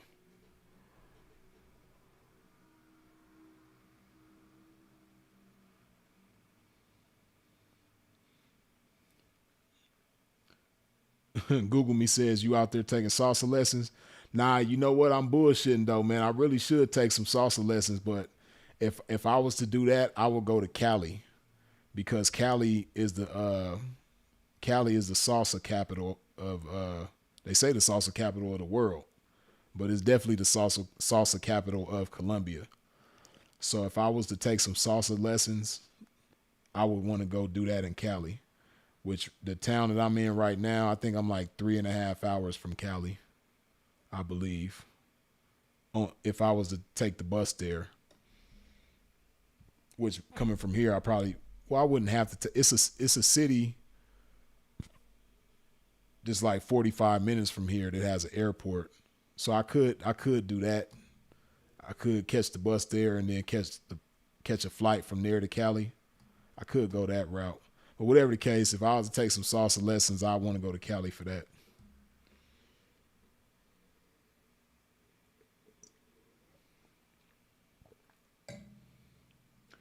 Master Jock said, I prefer chops. I ain't mad at you, man. I be seeing some videos, man, in Thailand and the Philippines and all that shit, man. They got some beautiful ass chops over there, especially Thailand, man. Thailand got some, well, Philippines too, man. Both of them places, man. They got some beautiful ass women over there for real.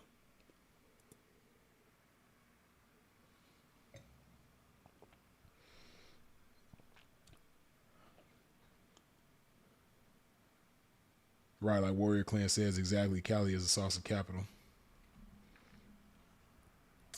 Yes, good old Cali. I still ain't been to Cali yet. I still need to go to Cali.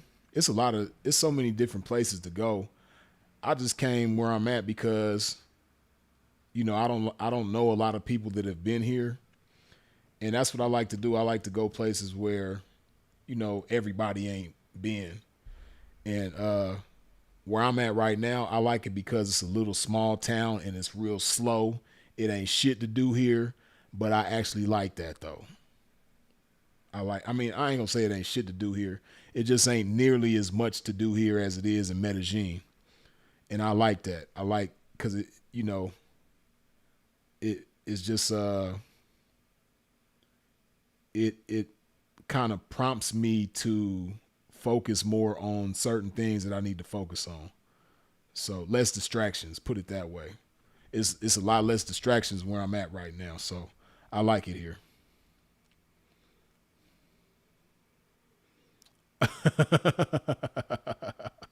Lojo, you wild. Freeze, I put the toupee video in the chat. Oh, Lojo, you a fool, man. Nah, Korean and Japanese. Game oriented.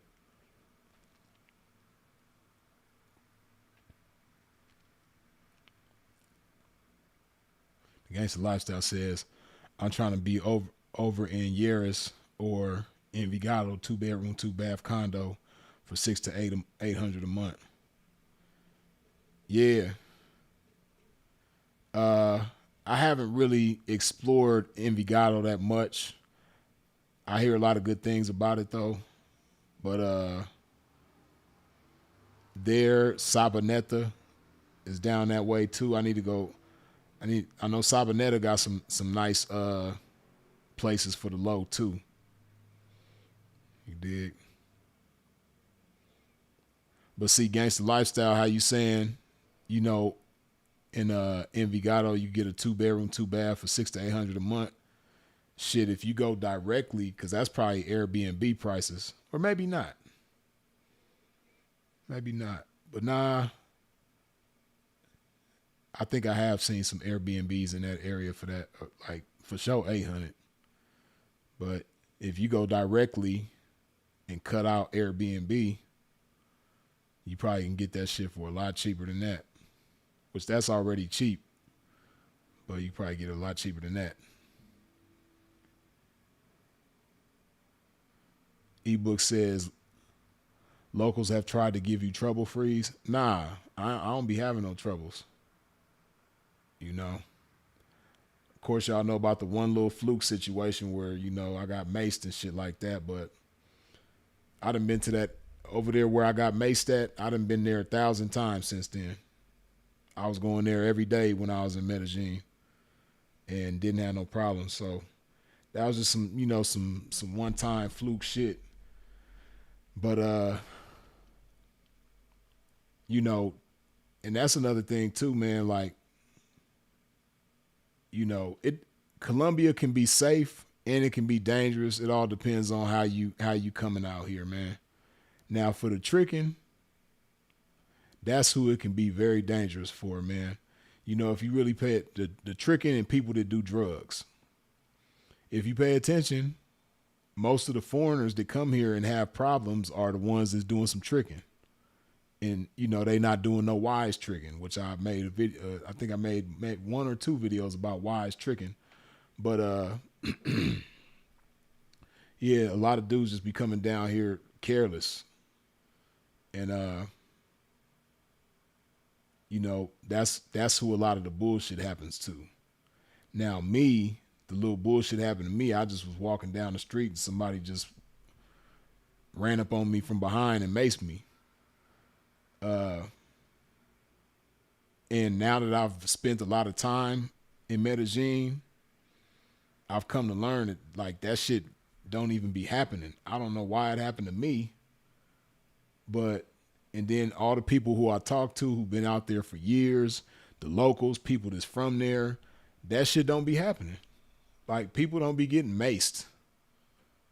I don't know why that shit happened to me, But but yeah, since then I ain't had no issues. Before then I didn't have no issues, man. Like I'll be walking around late at night by myself.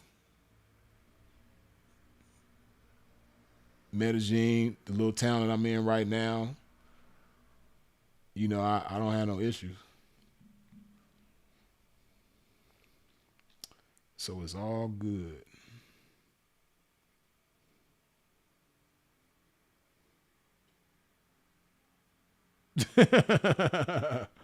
Travel over says seven or says freeze. Are you going on dates?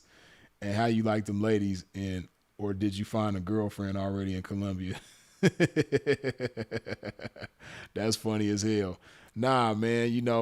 Now I done met some chicks and I done did stuff like on. I done went on a few gym dates. Like I'll meet a chick and then we'll go to the gym together. I done that a few times.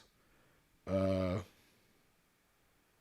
or I done met some chicks that I'll just be cool with that I'll see around the way and, be cool with, but no girlfriend for sure. And I ain't been on no like dates like that. Uh, like I said, I done been on a few gym dates where I go to the gym with a chick, but other than that, I just been really to myself, man. I just been enjoying my time to myself, man. Like see what people got to understand about somebody like me. Even still, right now, even though I'm down here, I'd still do a lot of shit for a lot of people, a lot of my loved ones and shit, and a lot of people depend on me and shit like that. But when I'm in the States, it's even more like that. It's like I spread myself so thin and I do so much for so many people. So it's like now that I'm down here by myself, I just get to enjoy myself, my time to myself, and just enjoy Colombia, like the scenery, the peacefulness, and just like I just get to enjoy, being down here by myself. So, uh, and I don't really get that luxury in the States. So I just been enjoying myself, man. Freeze scared of the ladies. Nah, I ain't scared of the ladies. And see, that's the thing too, right? Um, Even though my Spanish has gotten a lot better, I'm still not fluent in Spanish. Like I'm working to get to a point where I speak Spanish the same way I speak English. You know what I mean, or almost as good. Uh, Now I know that when I get to that point, it's gonna be a different ball game for me out here. Like I ain't even gonna get into no details, man. But like once I get to a point where my Spanish is just like very good, oh man, yeah, it's gonna be on and popping. You dig? It's gonna be on and popping, man.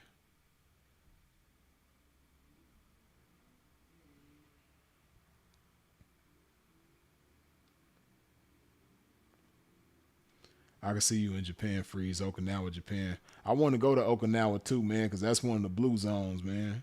That's one of the places in the world where they got the most people that live to be 100 years old.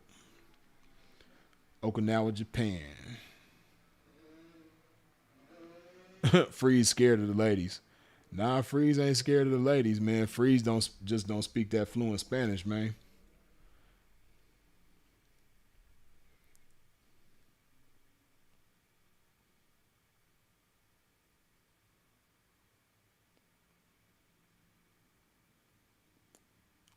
You said repos, but I think you meant to say reps. What's your reps on the wheel?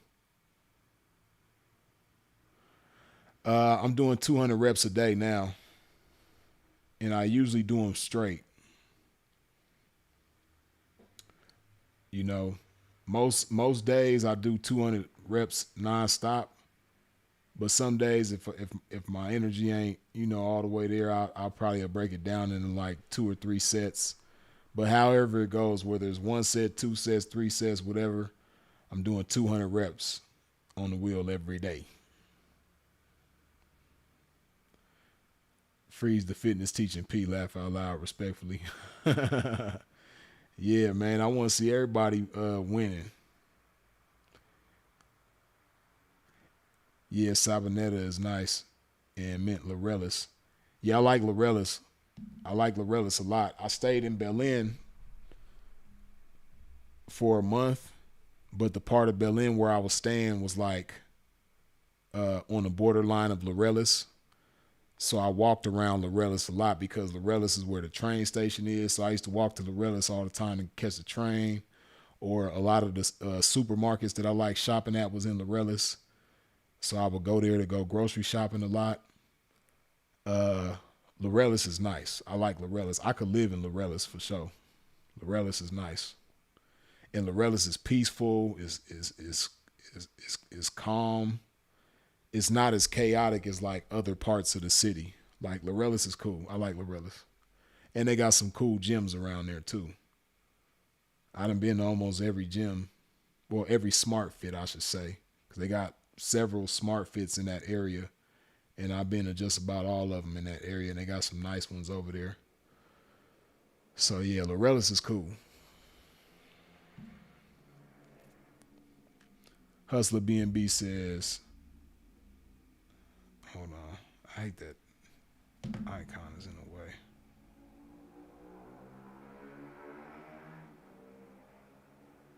Top of the world, P. Big blessings to you. AP, I got a question, right?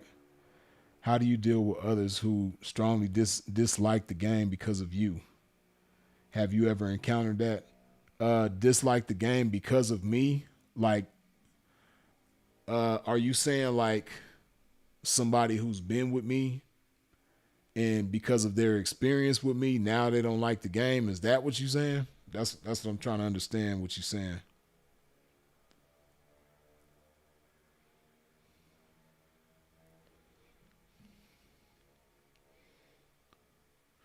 Freeze. I was there for a month from February into March. I just got bored. Don't ask me why I came home. I'm shaking my head now. Yeah. But see that's the thing with me. I guess I don't know. I don't come to Colombia for the same reasons that everybody else come. You know, I could be kind of boring, man. So like I'm easy to please, man. Wherever I go, as long as I got a cool grocery store where I can go buy my food and a cool gym where I can go work out, that's all I need. Like where I'm at right now, this little small town, it ain't, like I said, it ain't really shit to do here. So if you the type of person that want to go out all the time and have fun and shit like that, this really ain't the place for you. But I don't give a damn about all that type of shit. I got a cool grocery store that I go, and they right next to each. They both in the same mall. It's a mall that I go to. They got the gym there, and they got the supermarket there. That's all I need. I'm cool. I don't need nothing else. Cause I could go grocery shopping. I could cook right here, eat right here, and I got the gym right there. That's all I need. I'm cool. Everything else I need, I got right here in the crib. I'm cool. So, yeah. Okay, Hustler B&B, you saying that. Let me see. I'm trying to think of somebody who disliked the game now because of their experience with me. I'm trying to think. I'm sure I know that I've experienced that. I'm just trying to remember a specific person and instance when that happened. Damn, I know I didn't experience that before.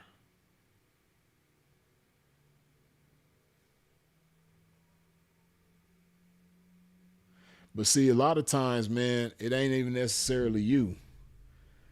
It's that individual. Because what I've learned is that, you know, everybody ain't meant to be in the game. Okay, like, okay, I could think of somebody. I wouldn't say they hate the game.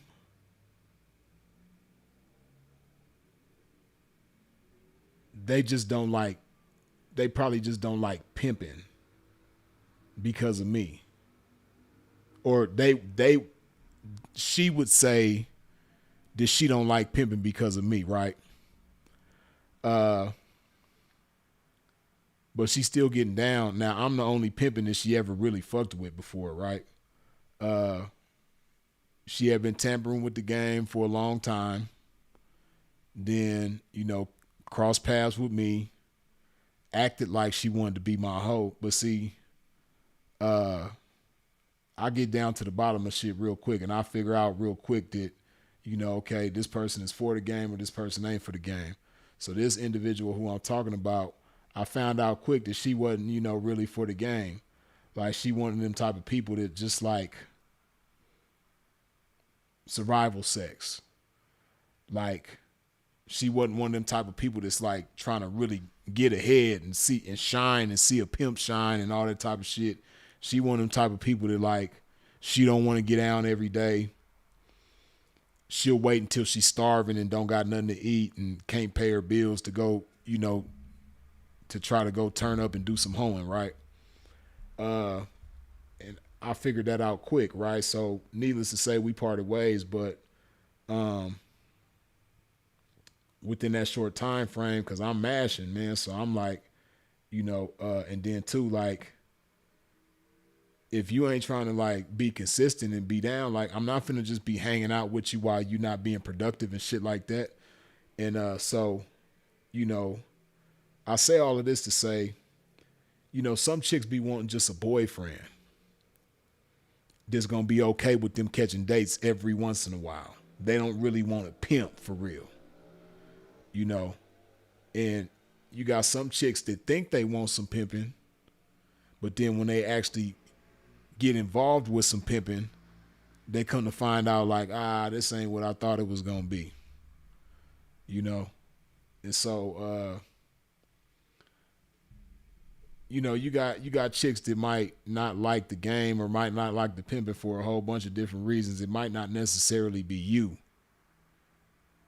Because like I've said before, sometimes you got the right pimp for the wrong hoe. And it might have just been one of them type of situations where you was the right pimp and she just wasn't the right 304. And not only not right for you, but just not right for the game. So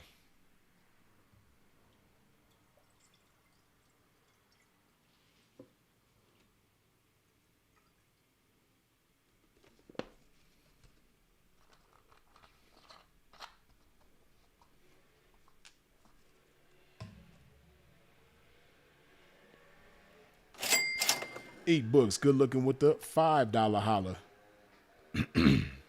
You think the younger gen are less healthy because rap, drugs, or the strap instead of fighting? Look at Monster Cody versus YNs now.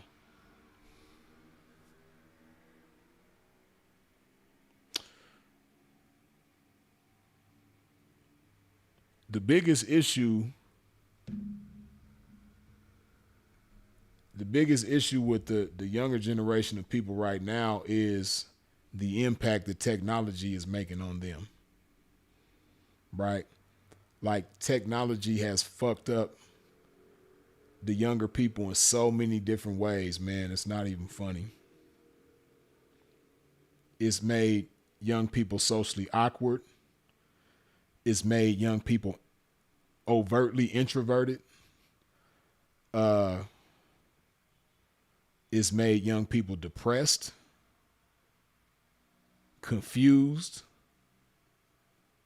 It's made them sensationalists to the point where they just their biggest priority is feeling good. But in the pursuit of feeling good, they getting depressed because they spend so much time feeling good and not so much time or not enough time, being fulfilled and seeking fulfillment in life. They don't even have a concept of fulfillment. And it's a trip because another effect that technology has had, because it makes things too convenient, right? And see, the young people,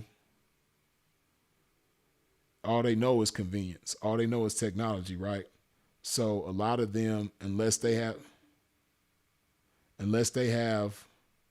the right type of influences growing up that's going to instill work ethic in them, a lot of them just be lazy and selfish.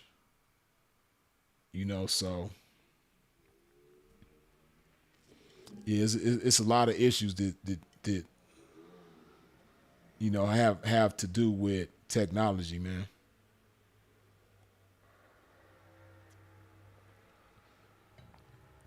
See, for these young people, technology do a lot of shit for them that they should do for themselves. A lot of things that, and not just, see, it's different for older people because we can remember a time where it wasn't the way that it is now. But younger people, this is all they know is technology and convenience. So it's just unfortunate for them that they don't have a different point of reference. But like I said, technology does a lot of shit for people that people should have to do for themselves. And that's not good. On the real, that's another reason why I like Colombia so much. A lot of people come here and complain. They be like, man, Colombia is like 30 and 40 years behind. But see, I remember how life was 30 and 40 years ago, and there's a lot of things that I appreciate about that. So that's another reason why I like Colombia, because everything ain't so just technology driven. You know what I mean? Like, people are still people. People still get together when the game comes on, and don't nobody be outside because everybody watching this football game, or as they call it football, we call it soccer. Just shit like that. Like, people are still like very family oriented here. People still like engage with each other like on a personal level. Like, everybody speaks to each other. Ain't no such thing as getting on the elevator with a stranger and y'all just ain't talking to each other. Like, here, like I said, right now I'm on the 19th floor, so I gotta take the elevator every day. And whenever I end up on the elevator with somebody, we just, it's customary to greet people on the elevator. Good morning, good afternoon, good evening. And then when you get off the elevator, part ways, you say, see you later or have a good day, shit like that. And then in the midst of that, you might strike up a conversation. So that, like, that's just like customary shit. But I say all that to say I appreciate that about Colombia. But see, America, the United States is just like, so everybody is just like in their own little bubble. And they get mad if you like try to, engage with them in their bubble. It's just weird. So, but yeah.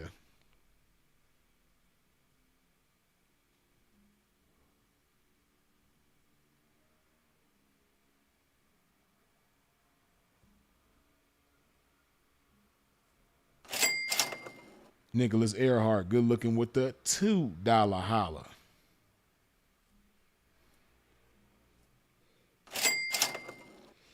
Google me, good looking with the $20 holla. If a square was trying to date in Colombia, how would he date without falling into trick territory? When as an American, you can do infinitely more for her than she ever could for you. How do you quantify value exchange? Okay, so I'm gonna tell you about a partner of mine, right? This out here, he's from the States, and he speaks pretty good Spanish, right? Uh, Now, a problem that he was having in Medellin, and I think even in Cartagena, you know, was that whenever he would meet a chick, they would just be so transactional. They'll be trying to get something out of them or get them to pay for something, or and that's a drag. A lot of chicks will run on you. I didn't even had chicks try to run that drag on me, like, well, oh, can you help me out? Once they find out you American, oh, can you help me out? I need some money for my babies, my babies, my babies, my babies. Because there's so many single mothers out here.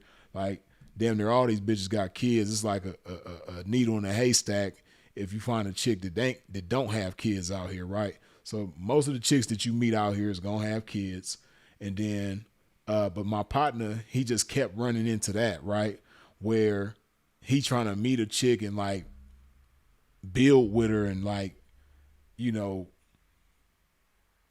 have a relationship, but he can't because All they care about is like the money and shit, right? So he went to another small town here in Colombia, like a small town that he had never been to, and now he done met this chick, and she got a career. She a grown woman, but she ain't got no kids.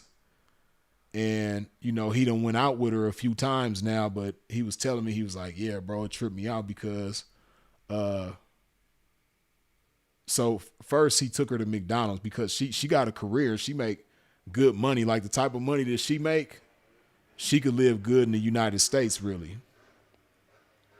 But she lived here in Colombia, right? But he was saying how the first time they went out together, he took her to McDonald's just to see what her reaction would be because in Medellin, he done took chicks to McDonald's and they'll like turn their nose up or just like, they have like a funny attitude about shit. But he took her to McDonald's, and this is somebody who make a lot of money. And especially for Medellin. And he said not only was she cool with the McDonald's, but she tried to pay for the meal. He ended up paying for it, but he said like just the fact that she tried to pay for it like threw him off guard, right?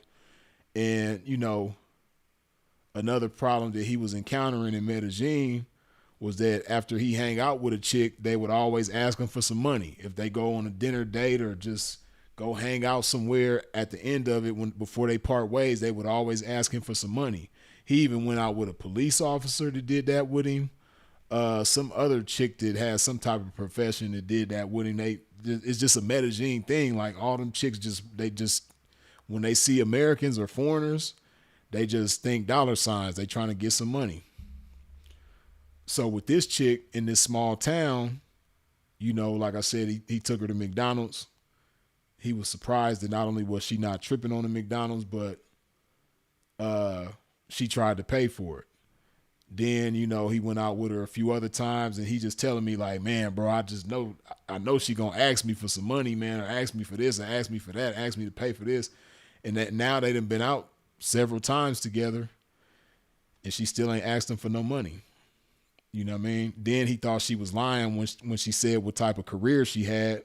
Then he come to find out that she really does have that career, like, and she really does make that kind of money.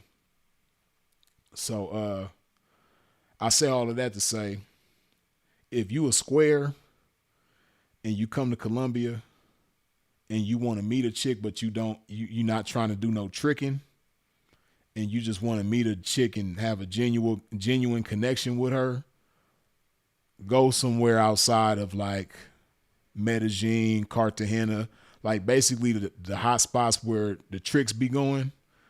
Go somewhere outside of those areas, and you got a better shot at, meeting a chick and having a genuine connection.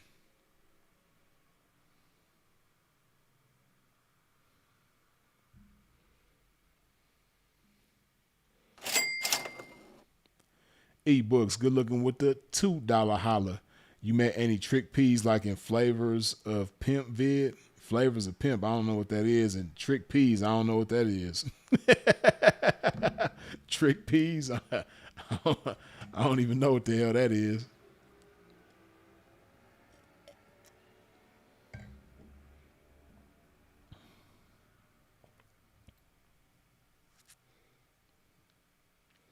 Do not go to Colombia at all.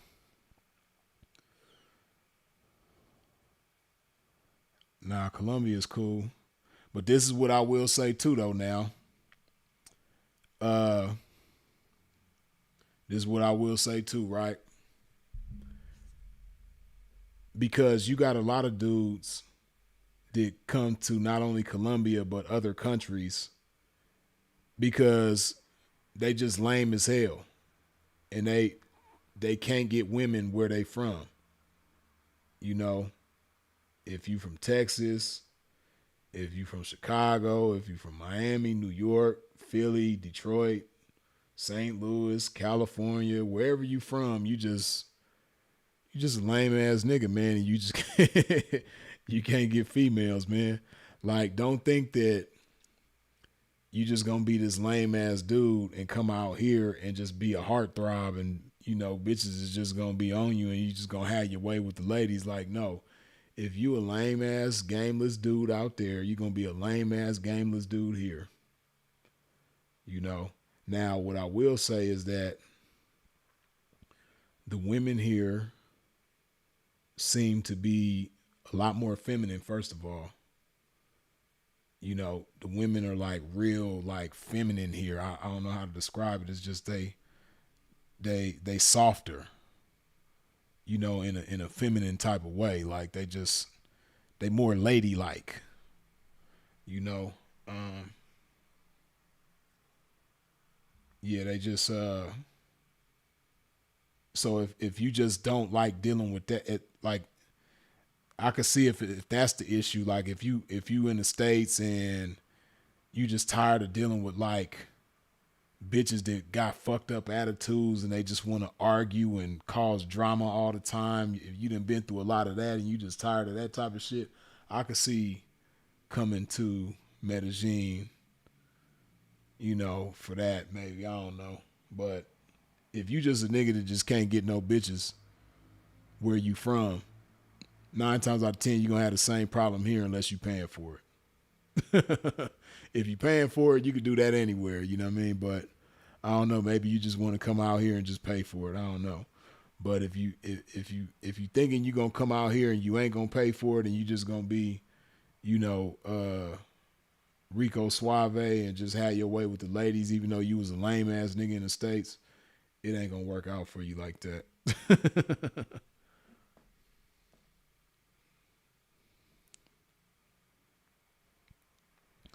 Hustler BNB says, freeze, dig that for sure. AP, I love to train my body hardcore. I understand the discipline builds structure. I'm saying that only because I'm recommending precision striking channel to you. Precision striking channel. Okay. He has hardcore boxing training videos on there. 4,000 punch workouts, 2,000 punch work, beginning training videos.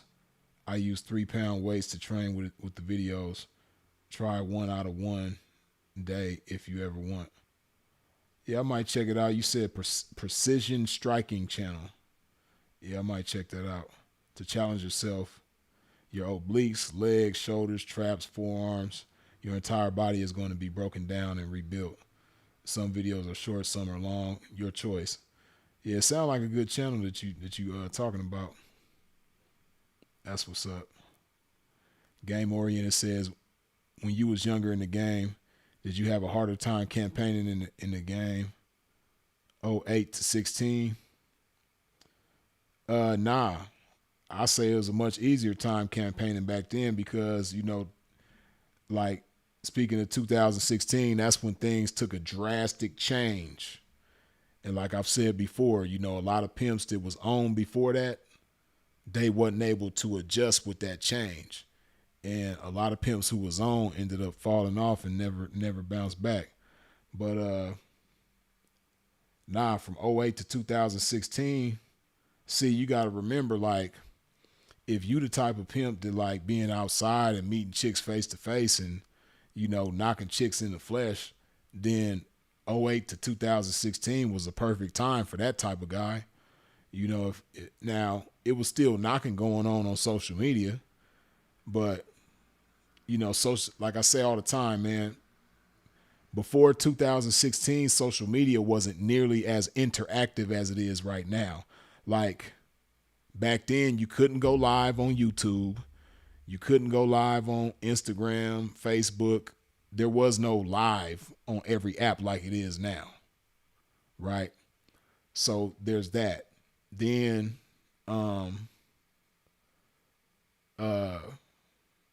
you couldn't even post videos on a lot of these. Well, of course, YouTube, but, like Facebook and Instagram, you could only post like most of that time, most of them years, you couldn't even post videos. And once they made it where you could post videos, they could only be like 15-second videos. So, but like, think about like before 2013, because that's when shit started to change, was 2013. But from '08 to 2013, the only thing on Facebook and Instagram is like pictures and statuses and shit. There's no live. There's no, a bunch of people, 4 or 5 people on a live together at the same time. Wasn't none of that shit going on. So, social media wasn't as captivating as it is now. It didn't hold so much of your attention like it does now. So nah, it was way like I enjoyed campaigning during them days much better for sure. But, at the same time, I know how to adjust and adapt with shit. So, I've had a lot of good times campaigning since 2016 as well. But yeah, those were some good times back then.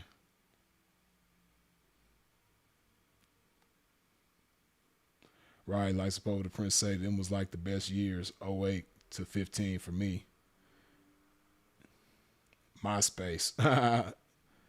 Yeah, MySpace was cool. I remember Black Planet too. Black Planet was like MySpace before MySpace. You ain't worried about the scope out there? No, because first of all, I'm not I'm not getting behind doors with random bitches. And then two, uh, I don't drink. See, most people who get scoped are people that, one, they doing some tricking with a bitch, and then two, they drinking some alcohol. I don't have them problems, so I don't have nothing to worry about. Like I don't like being scoped. Not saying it's impossible now. I wouldn't go as far as to say that, but as far as being worried about getting scoped, I don't have them worries because the ways that most people get scoped, I don't do that shit. So yeah, no, I don't be worried about getting scoped. I know some people that have been scoped though. Not since I've been here, but I know some people that have been scoped like, you know, before I met them type shit. They told me stories about how they got scoped. Uh, this one dude was telling me he almost died. He was like out of it for like 3 days. And I can't remember if he said a friend found him or if he just woke up 3 days later, some crazy shit. But yeah, at this point, I don't know how people be letting it still happen because it's like there's so many stories of guys getting scoped and getting unalived or just they wake up and they done been robbed blind. They wake up and all their shit is gone. Uh, hell no. And then me, I don't like taking L's, man. So ain't no way in the world I'm finna let a bitch come up in here and then I'm drinking some alcohol with her and then I go to the bathroom and come back and drink the same drink that I left unattended with this bitch. And next thing you know, I wake up 2 days later and the bitch done took my laptop and my phones and hell no. That's crazy, man. You know what I mean?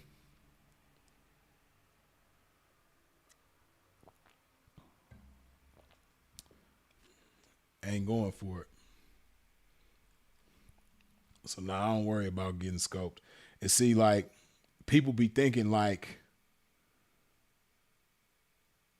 I don't know, people be like as far as like the danger out here, man, people people hype it up to be more than what it is, man. Like I said, if you ain't out here tricking and you ain't out here drinking with bitches and like, leaving your drink with a bitch while you go to the bathroom or just like letting a bitch, go out of your sight and come back with a drink for you and all that type of shit. If you're not doing that, you know, the danger level just like plummets. You know what I mean? Like you don't really have that danger to worry about. I don't drink alcohol, so You know, what a bitch gonna scope my water? I don't know. I ain't never seen, scopolamine in water. I would imagine it probably don't change colors or nothing like that. But yeah, I don't worry about that shit, man. But like I said, if you're not tricking and you're not drinking alcohol, the chances of that happening is very slim. So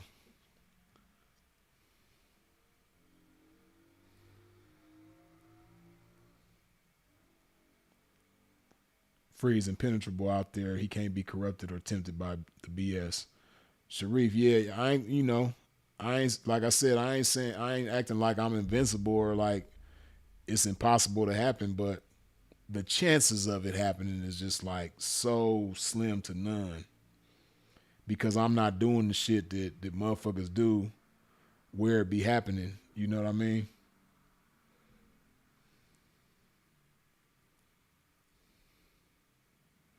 Ebook says I was referring to 31 flavors of pimping. Oh, where dude was spinning in the trap in Mexico. Oh, yeah.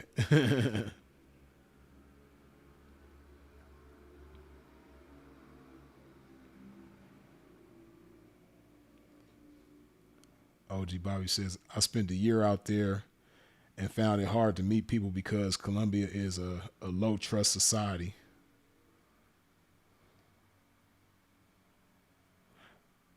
But when you spent a year out here, was you just only in Medellin or did you go to other places? That's what I'm curious to know.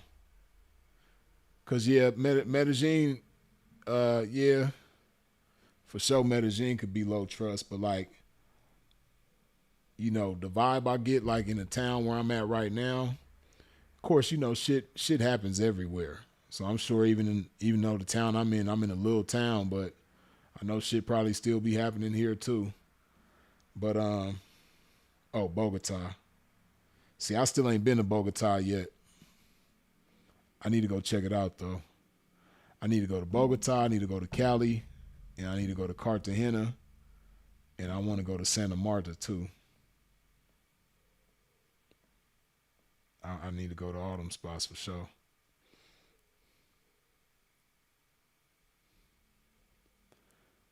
Game oriented says my older partner, this nigga like being online.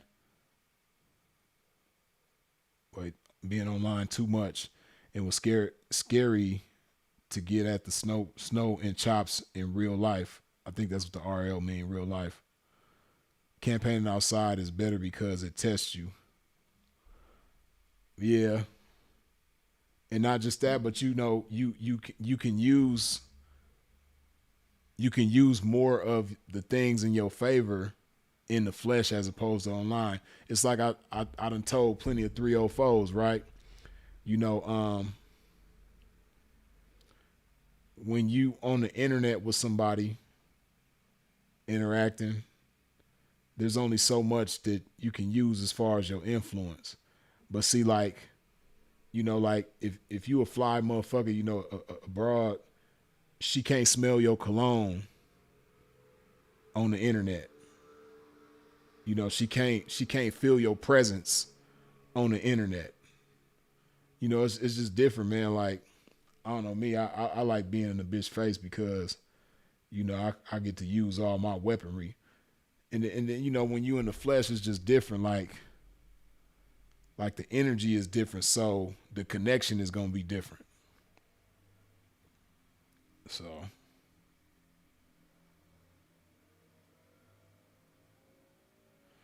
Russia is 100 times more friendly.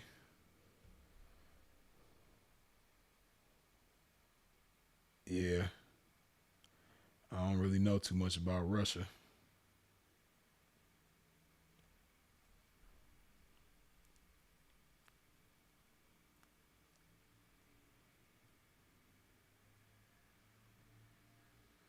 But see, Russia, man, you get caught with you get caught with a joint or something like that. Even though I don't smoke, so I don't have them issues or worries. But Russia, you fuck around, get caught with a joint or a little bit of weed or something, boy, you in trouble. You are going to be in trouble. Right? Like Sharif says, she can hear that commanding voice. Yeah, it's just it's just different when you face to face, man.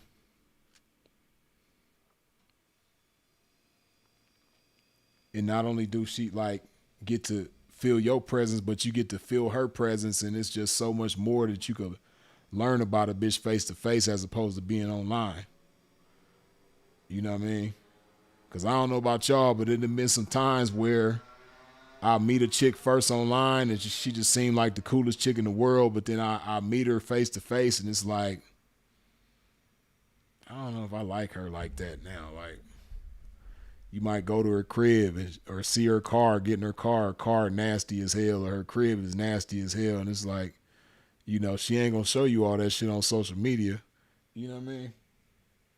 Her bathroom is nasty as hell. Just different shit, man. I don't know. You just get a better feel for people face to face.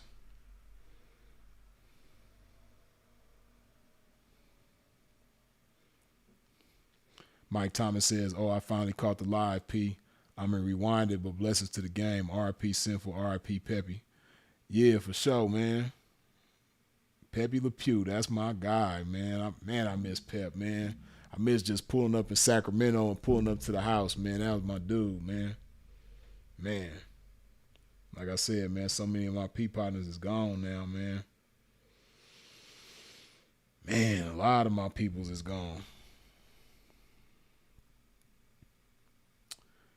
But it's gonna be all right. Game oriented said that's why you gotta watch who you call your partner. Not not everybody is a campaign partner though. Yeah, for real. Nah, I got partners that I got a lot of love for, man, but they, I can't really campaign with them. Everybody is different, man. I know Sinful, I think, told y'all the story about this cat that we was cool with. Uh, we was campaigning with him one time, and he was just getting frustrated every time me and Sinful would talk to squares. We was on the strip in Vegas, and he was just like, man, y'all want to talk to all these squares, man. We need to be talking to some hoes, man. Woody, woody, woody, whoop. And we was just looking at him like, what are you talking about?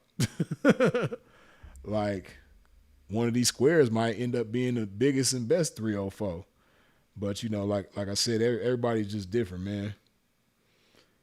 You know, so yeah, you do gotta pay attention to people and learn and understand people. Then some people be haters.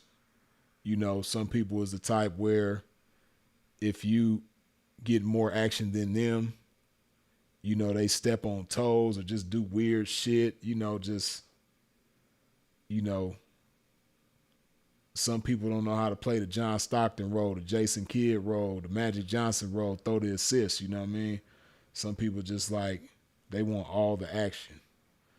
It's a lot of weird dudes out there, man. So you right about that, man. That's why I miss Sin, man, because Sin was like the ideal campaign partner, man. You know, if you was getting action, like if you was getting more action than him, he wasn't a hater, man. He knew how to do the John Stockton, throw the assist, and yeah, he was just a special case when it come to campaigning with. Sinful was the ideal person to campaign with. But you got a lot of people that just be weird, man.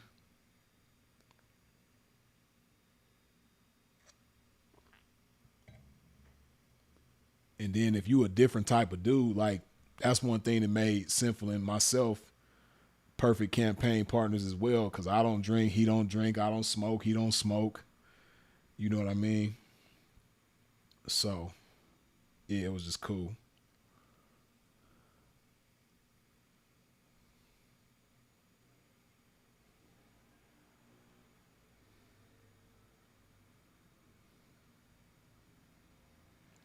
When would you catch something? Bro would go back to the hotel room or back to the car on some sad boy shit. Yeah, you got dudes that be like, they just be weird, man. Like I'm trying to think.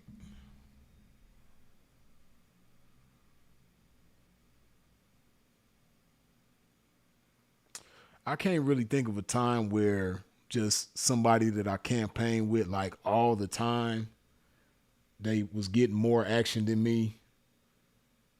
I can recall times where it was probably like a balance, like an even thing where, you know, this person, get equally as much action as me. But if I was ever in that, I mean, I done been this. Well, nah, I kind of remember a time, yeah, kind of recently, like last year, where it was this young cat. I was with my partner, and we had this young cat with us, man, and he was getting a lot of action, and he was riding with us. I think I told a little bit of the story before, but he was riding with us, so he didn't have his car, and we was in Scottsdale, and he was getting some action from this little chick that was over there down, and I could just see it in his face, like he like, damn, I ain't got my car, man. I'm trying to move this chick. So before he could even ask or say anything, I just tossed him the keys. I was like, man, go pimp, and he couldn't believe that shit. You know what I mean? That's the type of person I am. Like if we together and I see you getting action and you roll with me and your car ain't nowhere around, I'm gonna give you the keys, man. Go pimp. I'll catch an Uber or something. You know what I mean? Like I'll figure it out, man. I'm cool. I'm gonna be still campaigning over here too, man. I'm good. You got action right now though, man. Strike while the iron's hot. Go pimp. That's the type of dude I am. Everybody ain't like that though, man. Some people don't want nobody to get action but them, and that's weird to me. And that's, I guess that comes from a scarcity mindset. But me, I ain't never worried. I ain't never had a scarcity mindset. Like I know it's enough, ladies out here for everybody. So it's no need to hate or act weird when your partner getting action. That's shit crazy.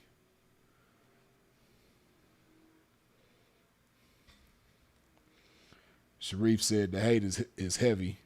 I told Dre this morning sometimes you got to kill a fly with a sledgehammer because it's not about the fly, it's about the other flies watching.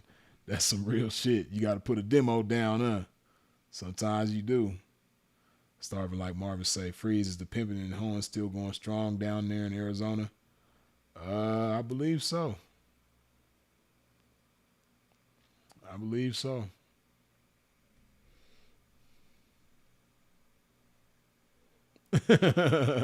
Suppose the prince said both you niggas light skin pimping.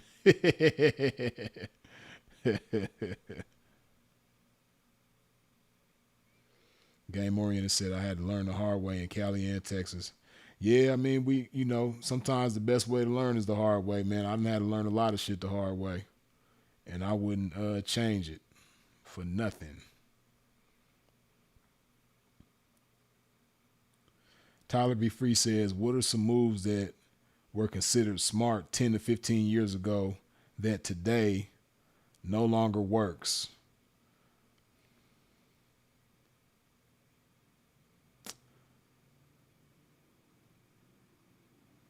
Okay, I'll say in certain places, right?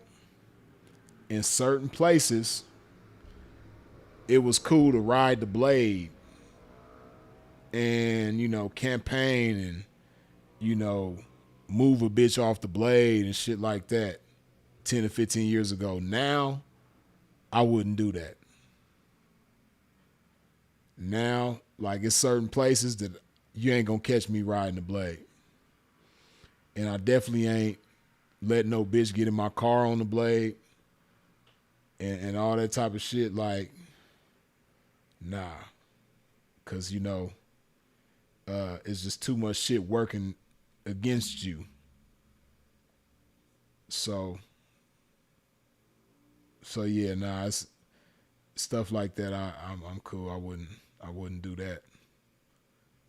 Certain places might still be okay to do, ride the blade and campaign and move shit, but um, I just know how advanced technology is nowadays, and certain shit just scares me. So, it's just certain shit that I did 10, 15 years ago. You ain't gonna catch me doing today on the blade. No sirree, Bob. Yeah, like Sharif said, that's 100. Drugs got spaced out renegades all over Arizona. Yeah, yeah, the drugs is real bad in Arizona. Very bad. Very, very, very, very, very, very, very bad. That part right there is for sure. I remember, I'll never forget, man. Man. Because, okay, so the fentanyl problem is like, the fentanyl problem is terrible in Arizona, right? And I'll never forget, man. Cause see, with the fentanyl, right? Sometimes if you riding around Arizona or Phoenix, especially if you riding around Phoenix with your windows down, a lot of times you gonna smell that fentanyl smoke smell. That shit. Ugh, that shit is terrible, right? A lot of times you gonna smell that shit, and then sometimes you might not know where it's coming from, but sometimes you'll see somebody over there. You be like, okay, they over there smoking that shit, right? But I never forget, I was riding a blade, and it was a group of bitches, like three of them, and I had been, when you campaign on the blade, sometimes you'll circle the same block, 5, 10 times, shit like that. So I had rolled past these bitches like several times, and then one time I rolled past, and they was the only people in sight. It was kind of late at night. It might have been like 11, 12 at night, something like that. And they was the only people in sight, and I smelled that fucking fentanyl smell. And I was just like, and they was holed up. They had heels on and shit like that. They little whole outfits and shit. I was just like, and then the next time I came back around after that, I was like, I know you bitches ain't over here smoking fentanyl. I know y'all ain't over here smoking blues. And when I said that shit, they all just put their heads down and, and scattered off. You know what I mean? And I was just like, damn. But they didn't look like that, though. They didn't look like, fent junkies. Because they, like, that fent, man, that shit, when bitches get on them blues, man, that's a whole different animal. See, on other shit like crack, meth, you know, ecstasy, certain other drugs, you know, a bitch might be at least semi-functional. Off that fentanyl, off them blues, that shit just make people give up on everything. Whatever they had going on in life, they just give up on that shit, and they don't care about nothing but getting another blue. Like, they don't care if they got kids, if they got family. They don't give a damn about none of that shit. All that shit just goes out the window, man. Like, that shit is the worst drug ever. I don't think it's ever been a drug worse than fentanyl. That shit is the worst shit ever. Not only is it deadly and it's killing a lot of people, but it just make people give up on everything. And that shit is bad in Arizona, man. That's another reason why I love being out here in Colombia, man. I don't have to see that shit. Like, it's people out here on drugs and shit, of course, but it's just different, man. It ain't like that zombie shit like Arizona, man. Especially when you be moving around certain parts of Arizona, like the whole Maricopa County, I'll be all over that motherfucker. I don't just be in Scottsdale. Like, I be in Phoenix, Mesa, Chandler. I'd be all Glendale. I'd be all over that shit. And man, that shit can be depressing. For real. So that's another thing. It's like just talking about it. It's like it's like such a relief, man, being out here. You know, man, because I don't even think fentanyl exists out here. I don't even think that shit is a thing here. I don't even think meth is a thing here. I don't even think they got that shit down here.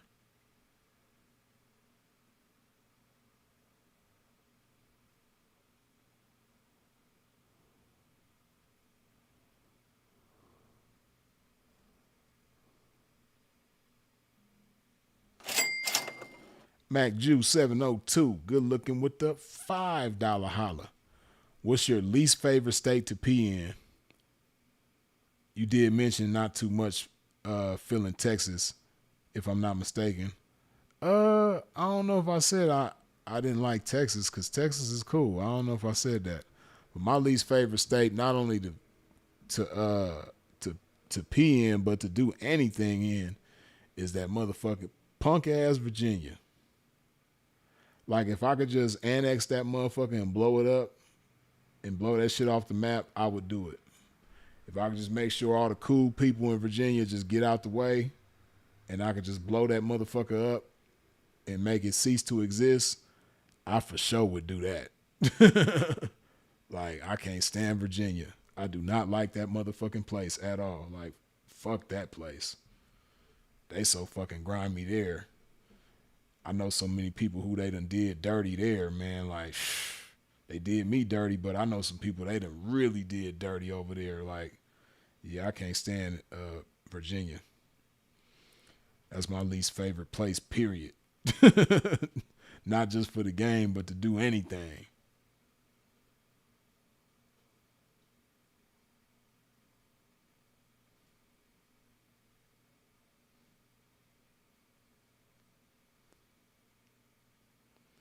Hey, exposing the truth. You ain't never lied. And I've been saying that Arizona has the prettiest drug addicts ever. Boy, you ain't never lied.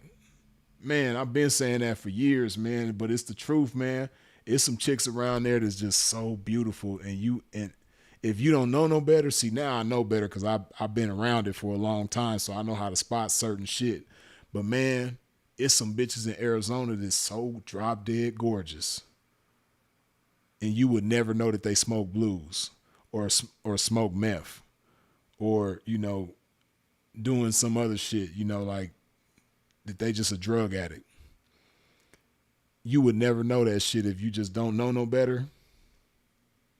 Man, it reminded me of like years ago, like I hadn't really dealt with a chick that like did meth before, and I hadn't really been around a lot of people that did meth, so I didn't really know how to like tell. But man, it was this gorgeous ass bitch, man. Blonde hair, blue eyed white girl, man. It was just so fine. And I remember, like, at first, when I first met her, I didn't know that she was fucking with that shit.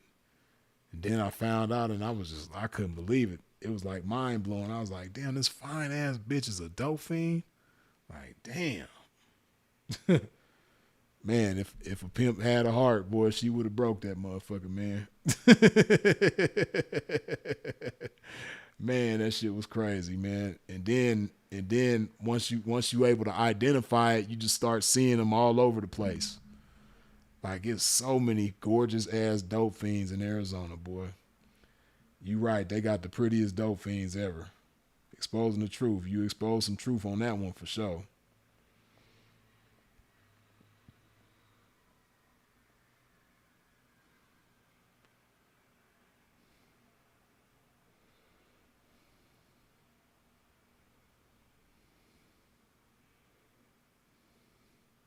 In Arizona, they understand the power of visual image.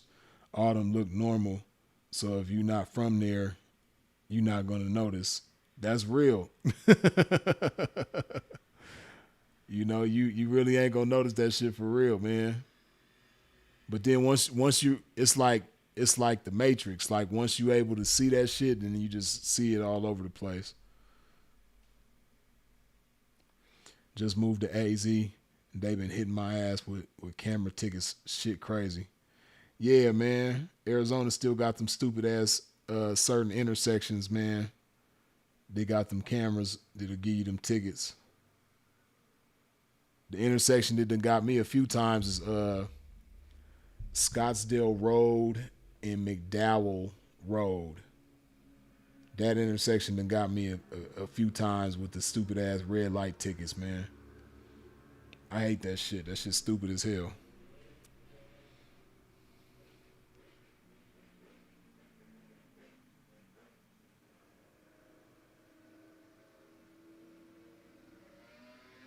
Freeze, this is my birthday. VA, laugh out loud. Oh, I didn't know you was born there. Man, sorry to hear that, man. VA was the gun running capital in the 90s though. Yeah, they just so grimy there, man. Like they laws and shit and they quote unquote justice system and they just do niggas dirty in Virginia, man. They just man, they so fucking grimy there. They don't play fair at all. Like the whole when it come to black folks, man, the whole US don't play fair. But Virginia, they really don't play fair. They really, really grimy over there, man. They just can't stand that place, man. Now, there's some good people in Virginia. I ain't dissing the people of Virginia. I'm just dissing. I just don't like the place because of the police, the judges and the DAs there, and all that. I just don't like because of that. They just so fucking grimy there, man. But on the real, like as far as like aesthetically, Virginia is a beautiful state.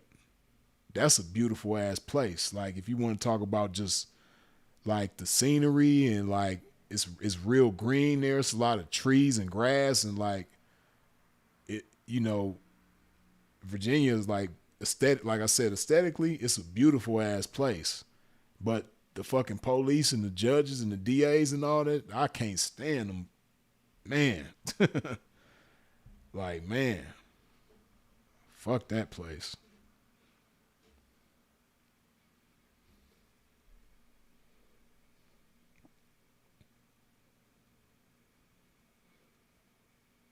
Have you ever seen any doped up on the carpet? Hell yeah.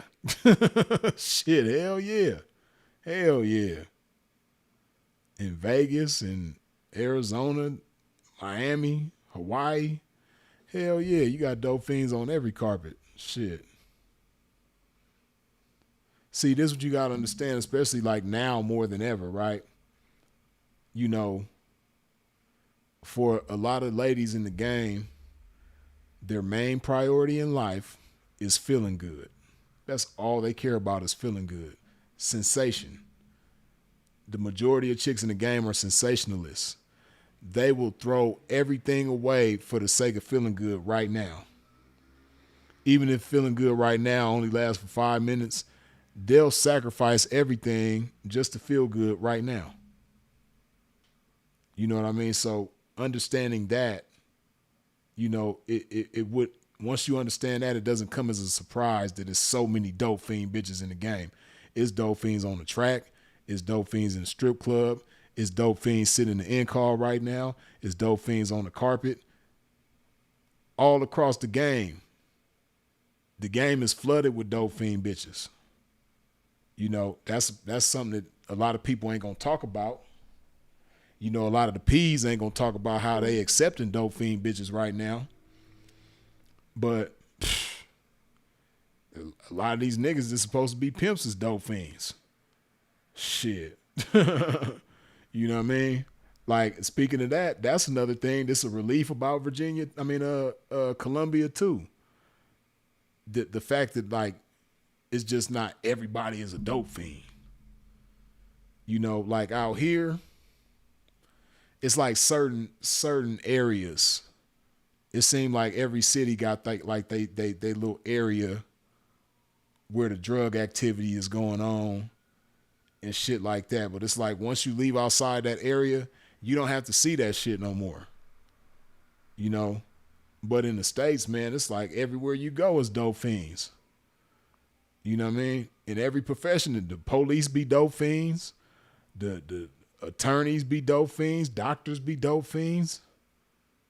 Man, it's so many videos that done went viral. Police overdosing on drugs and getting caught on with drugs. You know what I mean? Like the police be dope fiends. You know what I mean? Like, yeah, supposedly Virginia is a Commonwealth for sure. Nah, Boston, I had to leave. I ain't really familiar with Boston like that. Virginia worse than Alabama or Kentucky? I can't really say. I ain't never got in trouble in Virginia. I mean, Alabama or Kentucky. But my guess is yes. You know what I mean? Uh, yeah, my guess would be that it is. Yeah. Now I think Kentucky is a Commonwealth too, isn't it? I think Kentucky is a Commonwealth. Let's see.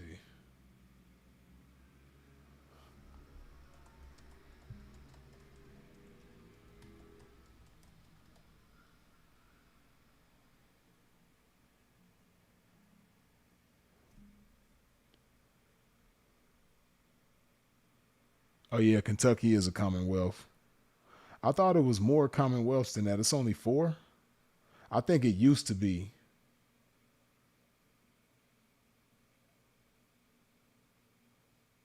I knew Kentucky was a Commonwealth. I knew Massachusetts was a Commonwealth.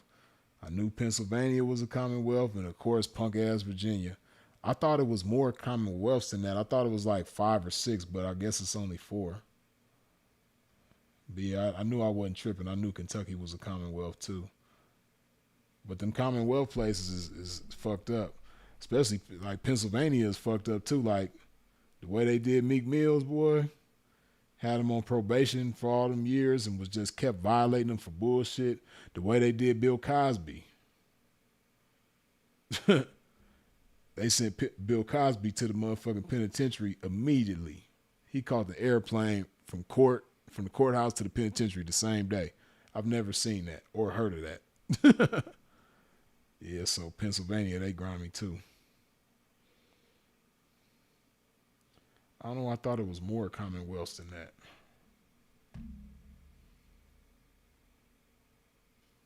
Let me see.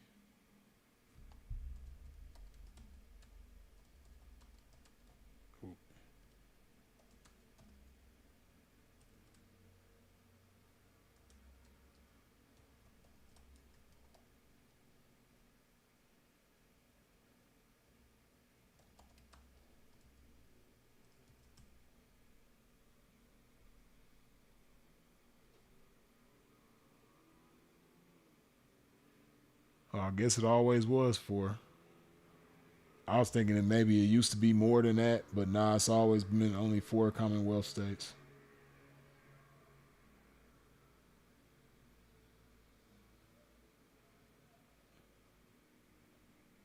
Them Commonwealths be grimy though, man.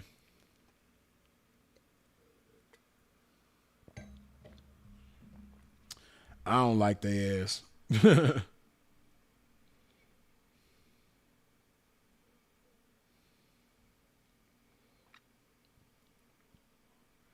Okay, what does a Commonwealth state mean? What's the difference?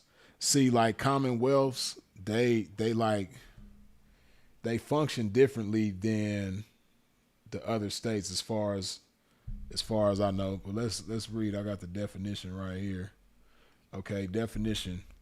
The term Commonwealth does not describe or provide for any specific political status or legal relationship when used by a state. Those that do those that do use it are equal to those that do not. A traditional English term for a political community founded for the common good. It is used symbolically to emphasize that the states had a quote unquote governed body or government based on a common consent of the people. It refers to the commonwealth or welfare of the public. So I guess it's a terminology thing, but they definitely do function differently than the other states.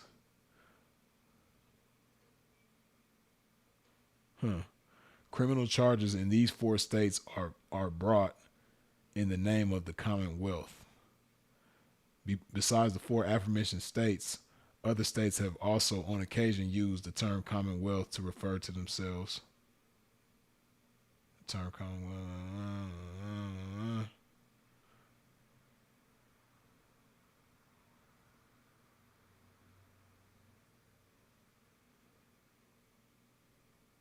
Let me see. I'm gonna just ask, like, what's the difference?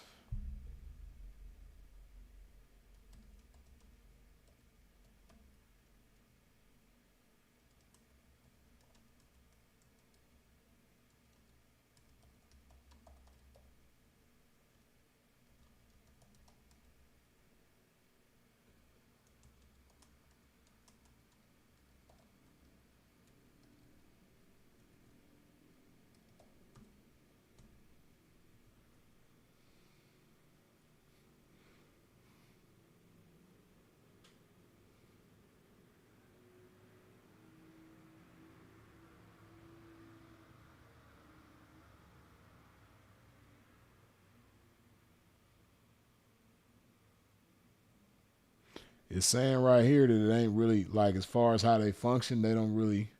That's a lie though.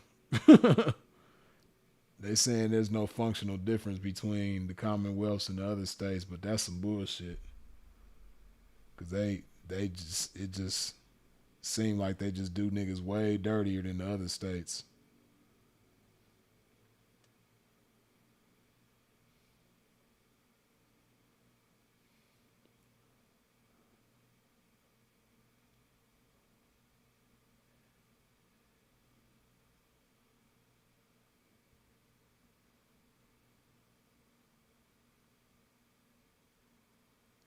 Yeah, it's saying ain't no difference, but I ain't going for that. But anyway, fuck Arlington, fuck Virginia as a staff record label and as a motherfucking crew. And if you down with Virginia, fuck you too.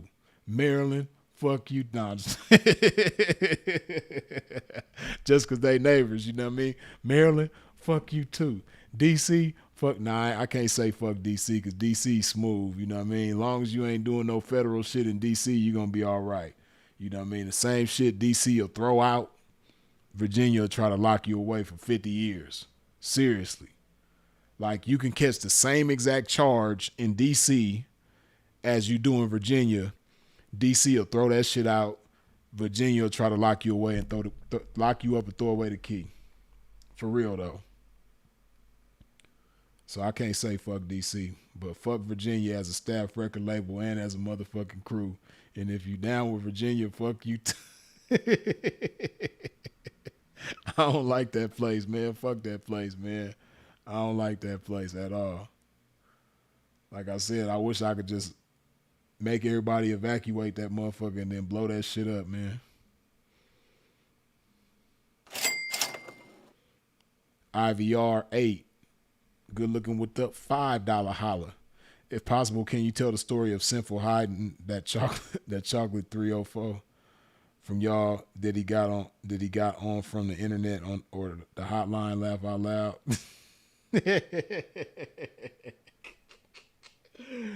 Oh man. Hold on before we go there. Northside Crazy T, good looking with the $2 holla. Do you believe in semen retention? Hold on, I'll get into that in just a minute. But as far as the story, IVR.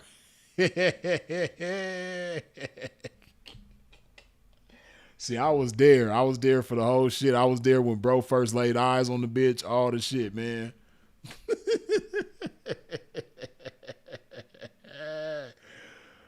Whew, man. Hey, that bitch was out of line. First of all, I have to say that first and foremost. She was out of line. Talk about catfish extraordinaire.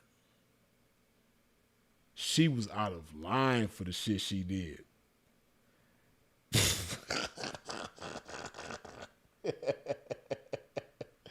Oh man, that bitch was out of line. She need her ass whooped still to this day, even though that shit was many, many, many moons ago. She need her ass whooped for the shit she did, man. She did bro wrong, man.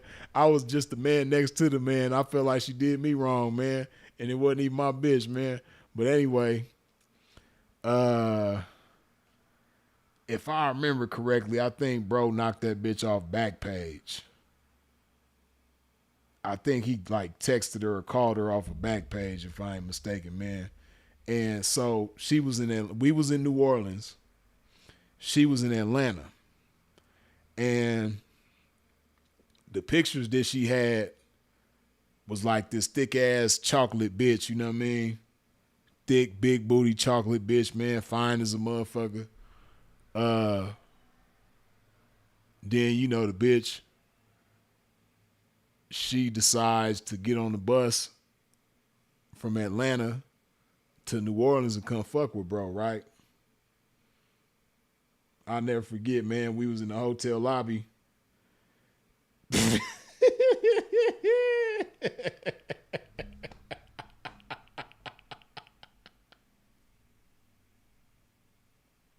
Man, I want to find this bitch and whoop her ass right now, man. And I don't even, like, this was so long ago, man.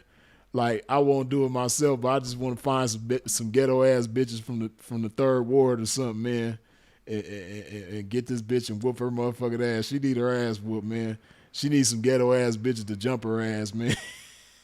That bitch is wrong. But anyway, we in the lobby, me and bro standing there, and you know how you got the phone up to your ear and y'all talking, you like, yeah, where you at?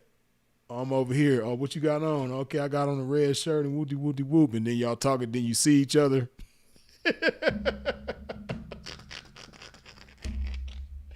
That's what they was doing.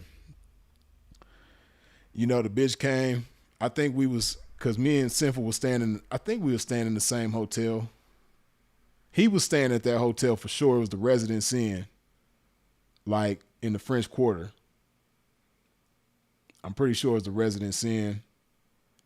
I might have been staying there. I can't remember, but for sure Sinful was staying there, right? But we was standing there together in the lobby and shit. But it was kind of like a lot of people. It was like busy, you know what I mean? So the lobby was full of people and shit like that moving around. So bro had seen the bitch. And when he seen her, he like put the phone down. He tried to like hide himself, man. But the bitch has, the bitch had seen him, man. And he was just like, God damn. He just, see, that was one thing about Sinful, right?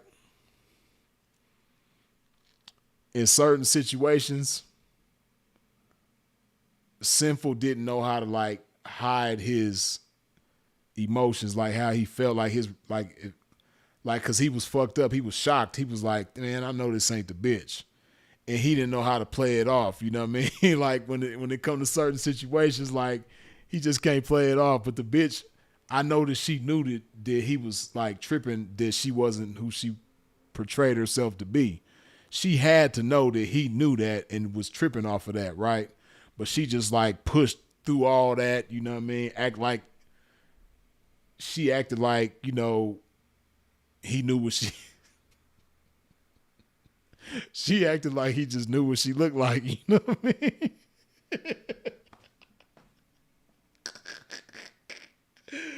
Oh man. She was out of line for that, man, because she just walked up. Like I said, bro tried to put the phone down. He tried to hide because there's a lot of people walking around and shit, man. But that bitch seen his ass. That bitch seen his ass, was like, you know, she from Atlanta, so she sound country as hell. She's like, hey, daddy. And come up to him. And then, you know, he just was like, he couldn't hide that look, man. He just had a look on his face like, I know this is not this bitch, man. And man, this bitch, like bro, he always say she was he had the ugliest bitch in the game.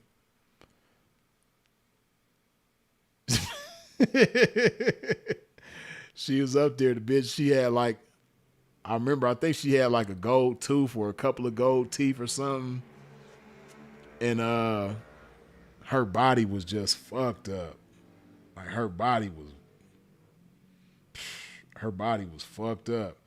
But, you know what I mean? Of course, you know, she came, so bro gonna, you know, make an attempt to pimp. And I gotta say that even though she was out of line for catfishing bro like that, she was trying to get bro. She was trying to get bro's money for real. You know what I mean? The bitch she went out there on Bourbon Street and the bitch, she was like catching twos and fews and shit like that. And I remember one time the bitch actually stole a watch. You know what I mean? Now the watch wasn't worth nothing, but it was like, okay, bitch, you know, she trying to, you know, she trying to reach for something. Just the fact that she had reached for something like was like, okay, she trying to do a little something, you know what I mean? But then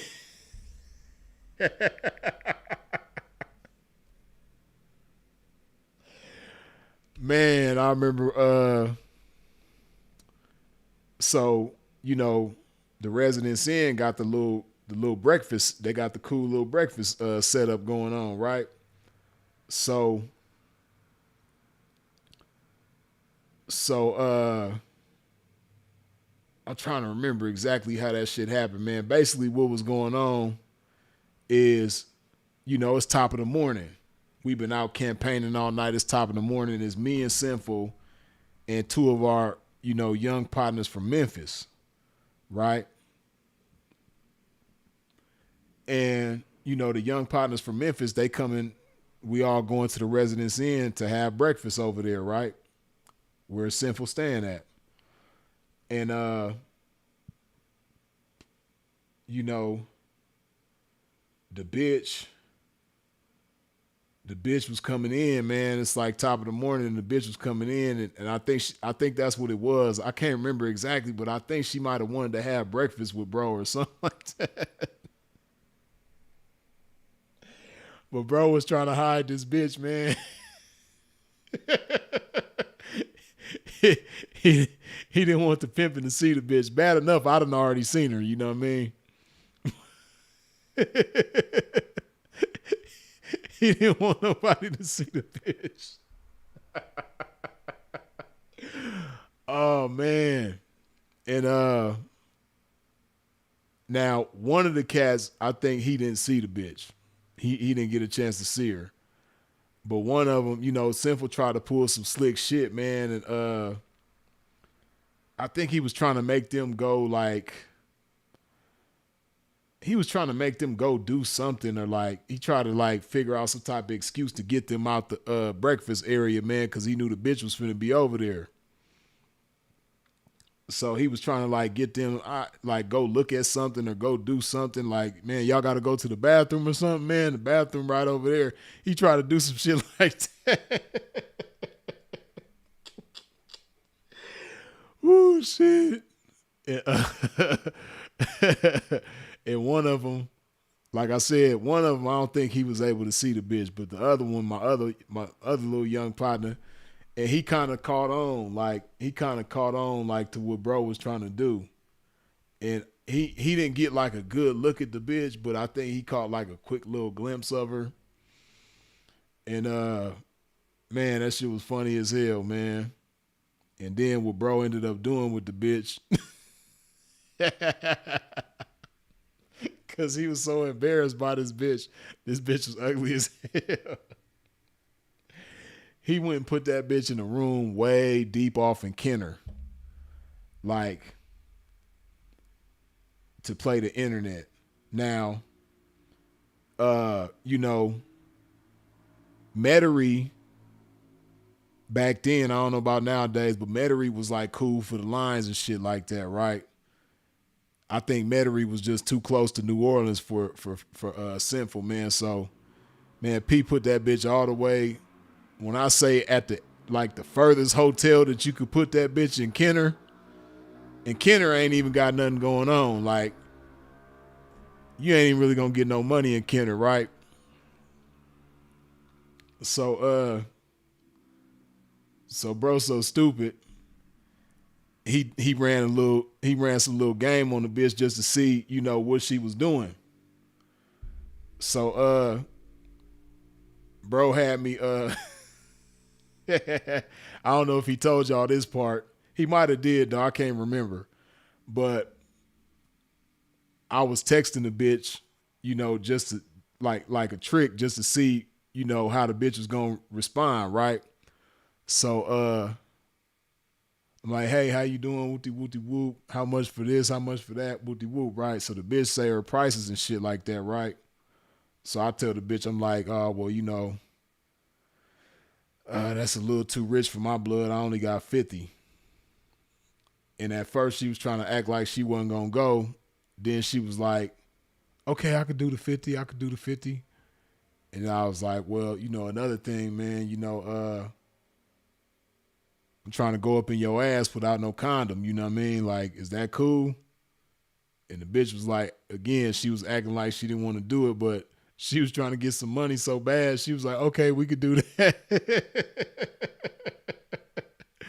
Okay, we could do that. And then, so when Sinful went over to her room, he went off on the bitch, you know, about that shit and showed her the conversation and everything like that. You know what I mean? And he went off on the bitch. And yeah, he ended up leaving that bitch over there. And then I think eventually she like scraped up some money for a ticket and went back to Atlanta or some shit like that. But yeah, that shit was crazy, man. Yeah, that bitch was out of line for that though. Right, like Odie, yeah, Odie, you know, that's your area. You from New Orleans, so you already know, man. I can't remember which room it was, man, but he put that bitch deep off in Kenner, man. Like the furthest hotel deep off in Kenner, the furthest hotel away from New Orleans that you could put a motherfucker. That's where that's where he put that bitch.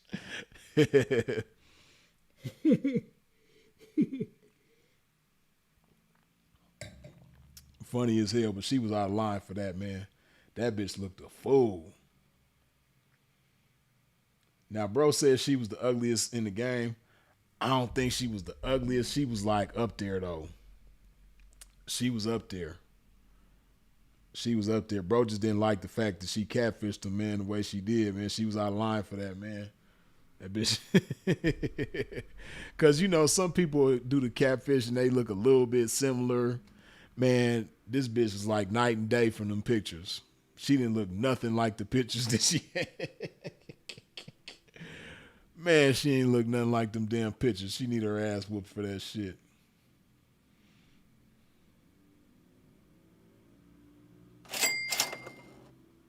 Lojo, good looking with the $2 holla. I put the catfish video in the chat. Hold on, man. Let me see. Let me pull that mug up. Hold on. Hold on. Oh, okay, here we go. Oh, this is gonna be funny as hell.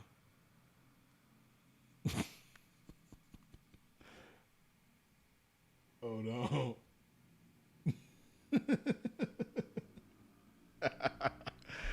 Oh shit, hold on. This is stupid.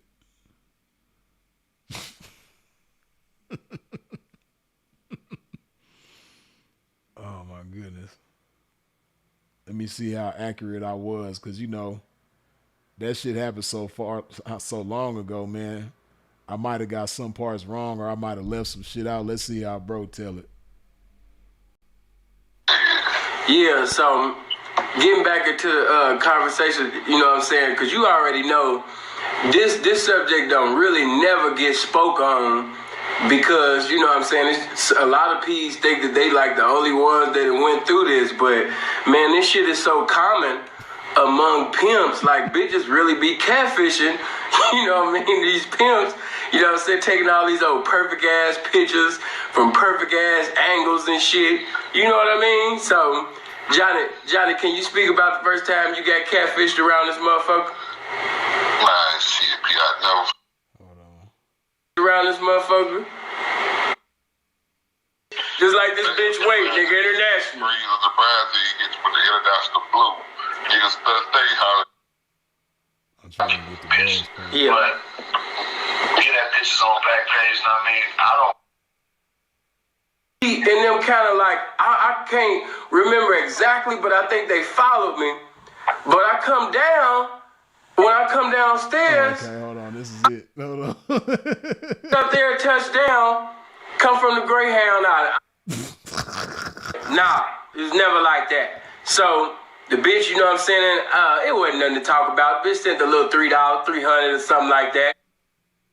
No pictures. The bitch sent all of them pictures. I'm like, pimping on this bitch. You know what I mean? Get my money out this bitch. Elevating the bitch. You know, man, I gotta update my pimping. So,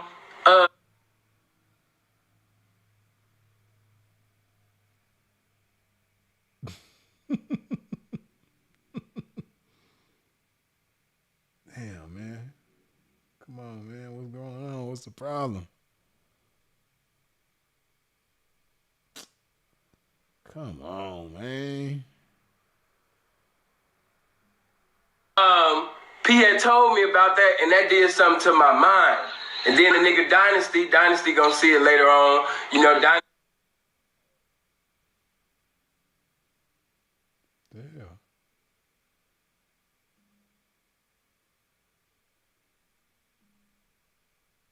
The fuck happened?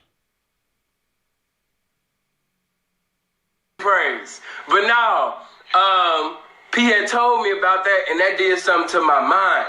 And then the nigga Dynasty gonna see it later on. You know, Dynasty had set up there and turned out 4 bitches. Turned out, meaning that they wasn't hoeing before they talked to this man, before they friend requested this pimping. So, I sit up there and tried my hand. So I'm on back page, what I am. You know, I'm fresh out the joint and on some man shit. When I seen the bitch, y'all sitting over there pimping on this bitch, you know what I mean, get my money out this bitch, elevating the bitch, you know what I'm saying, putting her in position, you know what I mean, and being a blessing to her. But I noticed that this bitch was fine and thick as a motherfucker. I'm like, man, when the time is right, I'm gonna fuck the shit out this bitch. So I was like, man, yeah, this bitch need to hurry up and choose and get down here. So, you know, I'm in her ear giving her, you know what I mean, some more of it. And she said, yeah, I'm gonna send you some more pictures. The bitch sent all of them pictures. I'm like, oh, hell yeah. You know what I mean? So I say, you know what I mean, what you got on you? She's like, well, you know, I got a little change. And I always, that's one thing about me. Can't no bitch sit up there and say that, you know, Simple let me come for free, or Simple pay for my ticket, or, you know, nah, it's never like that. So, the bitch, you know what I'm saying, it wasn't nothing to talk about. Bitch said a little $3, $300, something like that. Had a reunion with Western Union. Next thing you know, the bitch is on the Greyhound. I'm sitting over there talking to the pimp, like, yeah, man, I got this bitch coming from Atlanta, man. She thick as a motherfucker, man. You know what I mean? Stripping, you know what I mean? And all of that, man. I'm about to turn this bitch out and really have her down, right? You know what I mean? So I'm talking shit to Freeze. You know, I'm really feeling good about my pimping, man. You know what I mean? Dibbles, man. You know what I mean? Waves and shit. You know what I mean? At this time, nigga, fresh out the pimp, man. I'm still in shape like a motherfucker. So, man, I'm like, in my mind, I'm like, am I manly, man? Because, you know, of course, pimps ain't gonna say it, but in my mind, I'm like, I know the time's right. I'm gonna fuck the hell out this bitch. I ain't even gonna lie to you. So, bitch sit up there, touchdown, come from the Greyhound. I never forget. I'm sitting up there, you know what I mean, chopping it up with Ism, because CX and Slick Vic used to sit up there and come to my room. I forgot, where was I staying at that time?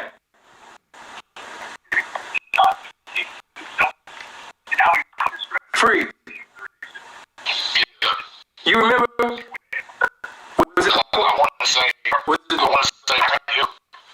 might have been a courtyard, one of those. Okay.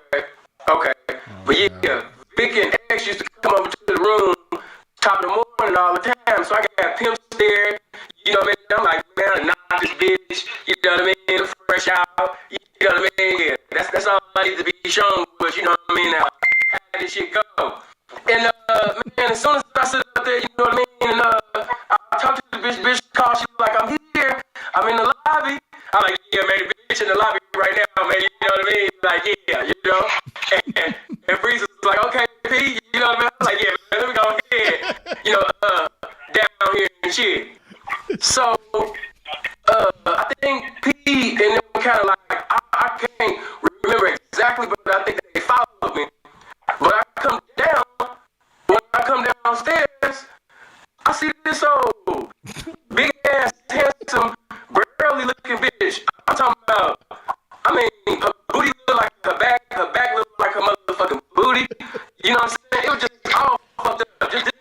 emotional like a motherfucker, right? So I'm like, no, that ain't my bitch. So I sit up there get on the phone and shit again. Damn, y'all saying the audio choppy. Hold on, let me see something real quick. I ain't got no other apps open.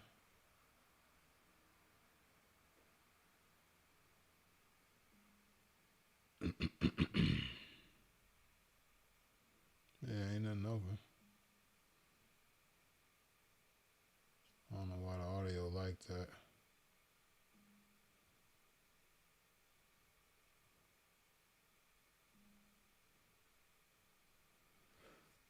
Maybe if I just play it like this instead of the full screen, it'll probably be better. Hold on. Like, yeah, bitch, you know what I'm saying? You told Pippin Bear, you know what I'm saying, that you was downstairs, you know what I'm saying? Where you at, ho? You know what I mean? What's going on with it? And, saying, I am downstairs. I'm looking, but what's fucking me up is I'm hearing the voice, and I hear a voice that's right next to me. So this is really fucking me up now. I'm like, nah, this can't be this bitch. This can't be it. Nah, this ain't. I like, nah, where you at? Seriously though. And then the bitch come up walking up. Oh man, I was so disgusted. I looked at this bitch. I'm like, man, why did you lie? The bitch sat up there and tell me that. The bitch, hey Johnny, bitch sat up there and she said, because, you know, after you finished talking about the game and, you know what I'm saying, and how you was fresh out the joint, I wanted to give you a chance, I wanted to fuck with you, you know what I mean? Then you sent your pictures and I was attracted to you and I felt like if I had sent you mine, you wouldn't have gave me a chance. And in my mind, like, yeah, bitch, you right about that. If you would have sent your pictures, you damn right I wouldn't have gave you a motherfucking chance, huh? You know what I mean? Like, you looking a fool, you know what I'm saying? Your body ain't right, you know what I mean? And just to keep it 100, I ain't even putting no 10s on it, but her breath even smelled like she wanted to be alone. So, you know what I mean? By this time, I'm chopping it up with her, and the nigga Vic and X, the nigga Vic and X, they come, right? And so I'm trying to like get away from the bitch because I don't want to be around this bitch. You know what I'm saying? I don't want to lose my motherfucking cool points for being seen with this bitch. So, man, we heard her footsteps, man. Hey, Vic, you remember the time when I told you? Now, Vic walking up, I'm telling Vic like, hey, man, cause the nigga X, hey, Johnny, the nigga X said he had to go to the restroom, right? So I'm like, so hold on, watch how I pimp. Watch how I pimp out this situation, Johnny. I'm really trying to pimp because I don't need pimps knowing that I got this ugly ass bitch. You know what I'm saying? Now, one thing I do gotta throw in there, I gotta tell the truth now. The ugly ass bitch did come down there. She had a little bit over $900, and you know what I'm saying? Yes, I did. You know what I'm saying? I broke her for it. You know what I mean? So yeah, you know what I'm saying? She look a problem, but I still broke her for the solution though. So, you know, the pimping is there. I'm trying to get away from the bitch, and the bitch still talking to me. I'm like, man, go sit down over there, right? So the bitch goes. What it was, we was having breakfast. Nah, man, yeah. We was having breakfast, and the bitch wanted to come eat with you. yeah. Now I remember, the bitch was trying to eat with a pimp. You know, hey, this the bitch first night. I mean, the bitch, you know, her first night down with you. The bitch that got down. Oh. Okay, go ahead. It was like in the evening time or something. No, it wasn't evening. It was the morning. I remember that. It was the morning. Oh, okay. Well, whatever the situation was, I don't remember exactly when the bitch that first got there. But what I do know is that we was sitting down, the pimp and me, Steffel, X, Vic, we all sitting down having breakfast. Oh yeah. At the hotel. We was sitting down having breakfast at the hotel. You know what I mean? Oh, so wait a minute. Hold on. you had already, now that I think about it, you had already known about the bitch. Yeah, it's coming to me now. Yeah, I had seen the bitch already. Right. But Vic, you didn't want X and Vic to see the bitch. You know what I mean? You know, and I'm your pimp brother. You know what I mean? So I wasn't gonna bust you out. I wasn't gonna, you know. Yeah. Your secret was safe. Right.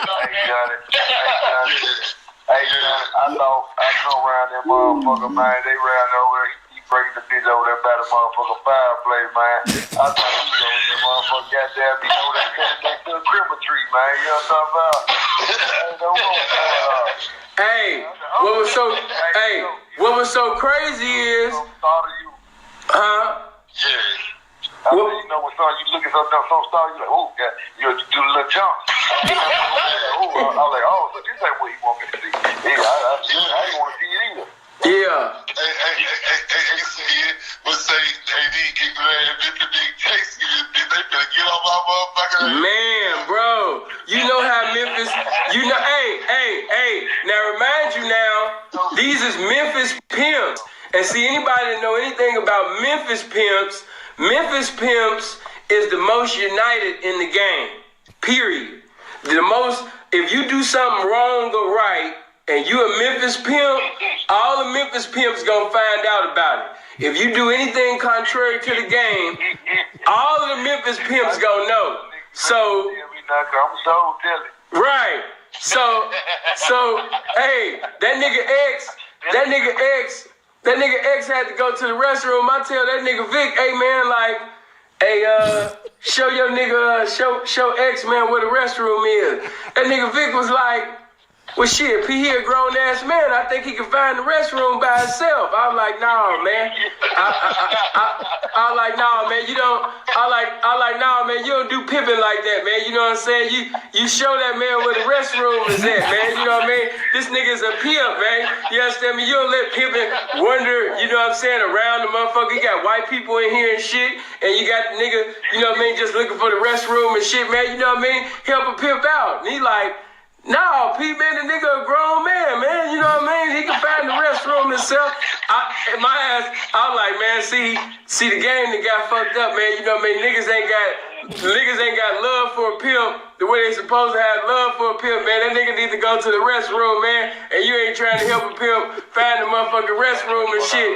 I'm trying to see what you trying to get me not to see.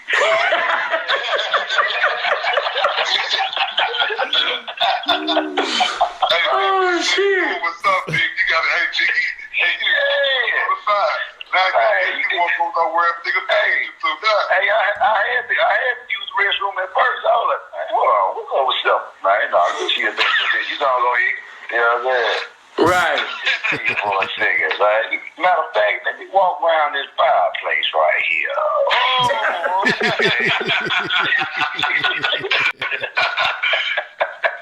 See, what was amazing to me is the fact that this bitch looked a motherfucking fool and she was getting money. This bitch was getting watches. This bitch was getting watches. This bitch was sitting over there, you understand me? Sitting over there, you know, I remember one time I had freeze down like a motherfucker because the bitch called me. She said, yeah, it's slow out here. You know what I mean? Ain't nothing really going on, but you know, right now I got you a watch and I got about 5:30. And the bitch tripped me out because I'm thinking the bitch lying. Because in my mind, like, damn, ain't nobody gave this bitch no $500 motherfucking $30, man. Nah, man, ain't nobody gave this bitch no money, man. Ain't nobody paid this bitch for some sex, man. These niggas nasty. So it fucked me up. It fucked me up because I just wanted to see, like, if it was true. So I tell the bitch, I say, yeah, well, I'm going to be at the room, you know what I'm saying, in a little while. You know what I mean? Meet me at the room and shit. So the bitch say, all right. You know what I mean? So she come up in there, and the bitch actually has some motherfucking money on her. I'm like, man, this so ugly. I'm like, wait a minute. Somebody actually paid this ugly ass bitch for some pussy? You know what I'm saying? So it fucked me up. And I needed niggas like Johnny Cash, because Johnny was telling me, boy, you ain't even realize what you had. Because, you know, Johnny good at taking nothings and making them into champions and shit like that. And yeah, he good. He good at it. My car, he Mr. Builder Bear. Yeah. Hey, this bear right here was already built. Know what I mean? She was built just like the bear. Know what I mean? hey, Johnny. Hey, Johnny. Smoking the bear daughter. Hey, hey, Johnny. Yeah. Nigga, one time I'm sitting down, right? And I'll never forget. I'm on the phone with Freeze. I'm like, man, bro, why the game doing me like that, man? I just got out the pen. You know what I mean? The game know I'm a real one. You know what I'm saying? I've been staying down. I'm doing what I'm supposed to do. Why did the game allow this ugly ass bitch to deceive me like this? You know what I'm saying? What is the game trying to show me? You know, I'm sitting up there talking to Freeze, right? And the bitch had the audacity to come in the motherfucking room naked. So she in the room naked, her motherfucking stomach looking like no, what's that thing from Teenage Mutant Ninja Turtles with the little brain thing? No, his name wasn't Freeze. No, what's his name, bro? Ocean. I think it was Crane or something. Yeah, it was Crane. The bitch was looking like Crane, and she was built like that Dr. Robotnik shit, and she just in the room naked, and I'm in my mind like, damn, this bitch don't know what I'm going through mentally. She don't know how the devil coming against me, and she gonna come up in here naked with this bullshit. So I'm like, damn, baby, don't you want to put some clothes on? And she like, well, it's just me and you. I said, exactly. Go.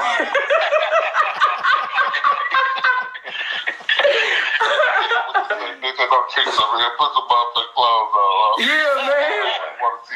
I don't want to see that shit. Bitch, God to bless me to live another day. This is the day that the Lord has made, and you got me looking at this bullshit. You know what I mean? Put some motherfucking clothes on and shit. So she put her little clothes on. She's like, you act like you not attracted to me. I kept my mouth closed, because I can't lie. Her ugly ass was checking it. She was checking it, though. But I just couldn't deal with it, man. I ended up pimping that away from me. Freeze know exactly. I stood up there and I put that bitch in a whole nother room. Matter of fact, did I put that bitch, was that room in Metairie? Nah, you had the bitch in Kenner. No. You had the bitch way over there by the airport. Oh, sure did. Sure did. Sure did. Yeah, the bitch was deep out there. Sure did, because the bitch had the audacity one day to ask me, could she walk around with me, you know what I mean, in the mall?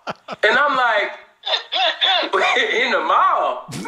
Like, no, bitch, you're not walking the women. We're not even gonna be in public, let alone the mall. You know what I mean? I'll give you some money, man. You gonna sit. How long did you have with it? What'd you say? How long did you have? Man, I had the bitch maybe a month. Maybe a month. It didn't go past no month. You know what I'm saying? Because the bitch got tired of me because that's really what it was. It started turning into, Johnny. I started coming in the room, breaking on the bitch, and I would just leave, man. So I already knew the bitch was predestined to blow up. I was just sitting over there, you know what I mean, saving up as getting as much as I can before the bitch blow up, because I didn't want nothing to do with the bitch. You know, especially when she said, let's be seen in the mall. Now I know some pimps gonna be like, it ain't about the beauty, it's about the duty and all of that old shit. Hey, everybody gonna have a different way on how they pimp. And just being honest, I don't like to have no ugly ass bitch. I like to be in public or the mall or something, in squares or even the pimping, and sometimes be like, damn, P, that's you? Yeah, man, you know what I mean? That's me. I don't need no bitch walking with me and she look like she from Bounty Hunter Bloods and shit. Bitch look like she from 6-0, you know? Niggas see you at the cell phone stand. I'm like, P, what's going on? We about to see this big ass bitch that walk by me, big bag out there. Damn, P, that's my bitch. What? For real. Oh, and another thing, you know what I'm saying, speaking of catfishing, a lot of you bitches be catfishing on this Facebook, sitting over there taking other bitches' traps, taking pictures of other bitches' traps and shit, going on bitches' Instagram, Facebook, Snapchats, taking pictures of it and shit. And then a lot of y'all got that app where you know how to take videos and shit. So you took another whole video, another whole trap, then you get into a pimp inbox, or you might just post on Instagram, because a pimp might not know nothing about this other bitch page that you took the pictures of money from and all of this shit, and you got the pimping under the impression that you got some progression going on in your life, that you really checking it like the house is on fire, and that you a Trick's Desire around this motherfucker. And then when the pimping get your ass, man, 2s and 3s, you ups and downs, turn around, man, just be pimp barely maintaining this hotel room. What? If you I don't like this shit. And this, I need to go back to shut the shut. Bitch, you want to do this shit over there? Oh, shut the fuck up. When I was with Slick Vic, I paid him 5 racks a night. And then when I was with Freeze, I gave that nigga a planet. My first 2 days there. And then 5 days later, I sat up there and brought him God. I was bringing a nigga $10 million a day. I mean, all of these old war hero hoe stories. And then when you finally get the bitch, because see, a lot of the pimps, they under the impression that if they get this certain bitch, they about to be on. Like, I'm not even going to call this bitch that name out because I don't want to make this hoe famous. But one time on Instagram, it was this little fine-ass white. Yeah, that was a classic-ass story, though. That shit funny as hell. I had most of the story right, though. To my surprise, I had most of it right. And I was even right that Vic was the one who had seen the broad, but X didn't see her. And that's the part that I didn't have right, was that X had to go to the restroom. I forgot about that part.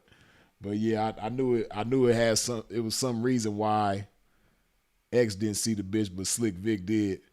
But see, Slick Vic knew, Slick Vic caught on to what bro was trying to do. Like, he knew that bro was trying to hide something, you know what I mean? That's why Slick Vic was like, nah, he go to the restroom by himself.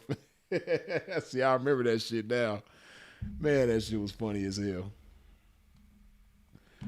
But even though it don't seem like it, man, we've been live for almost 4 hours. I'm about to go ahead and wrap this joint on up. Oh yeah, I Googled Krang. Oh, you stupid as hell. Let me show y'all Krang one time before we get up out of here. So you know who Sin said the bitch looked like.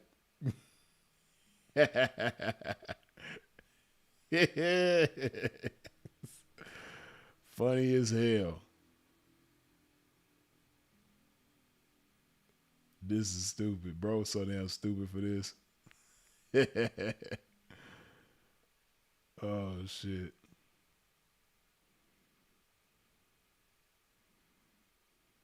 But yeah, that's who bro said the bitch looked like. Hold on, I'm in the way. You move myself out the way.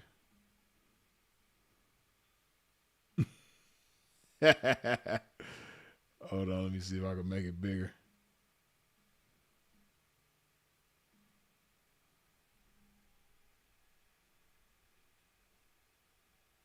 Bro said the bitch look like.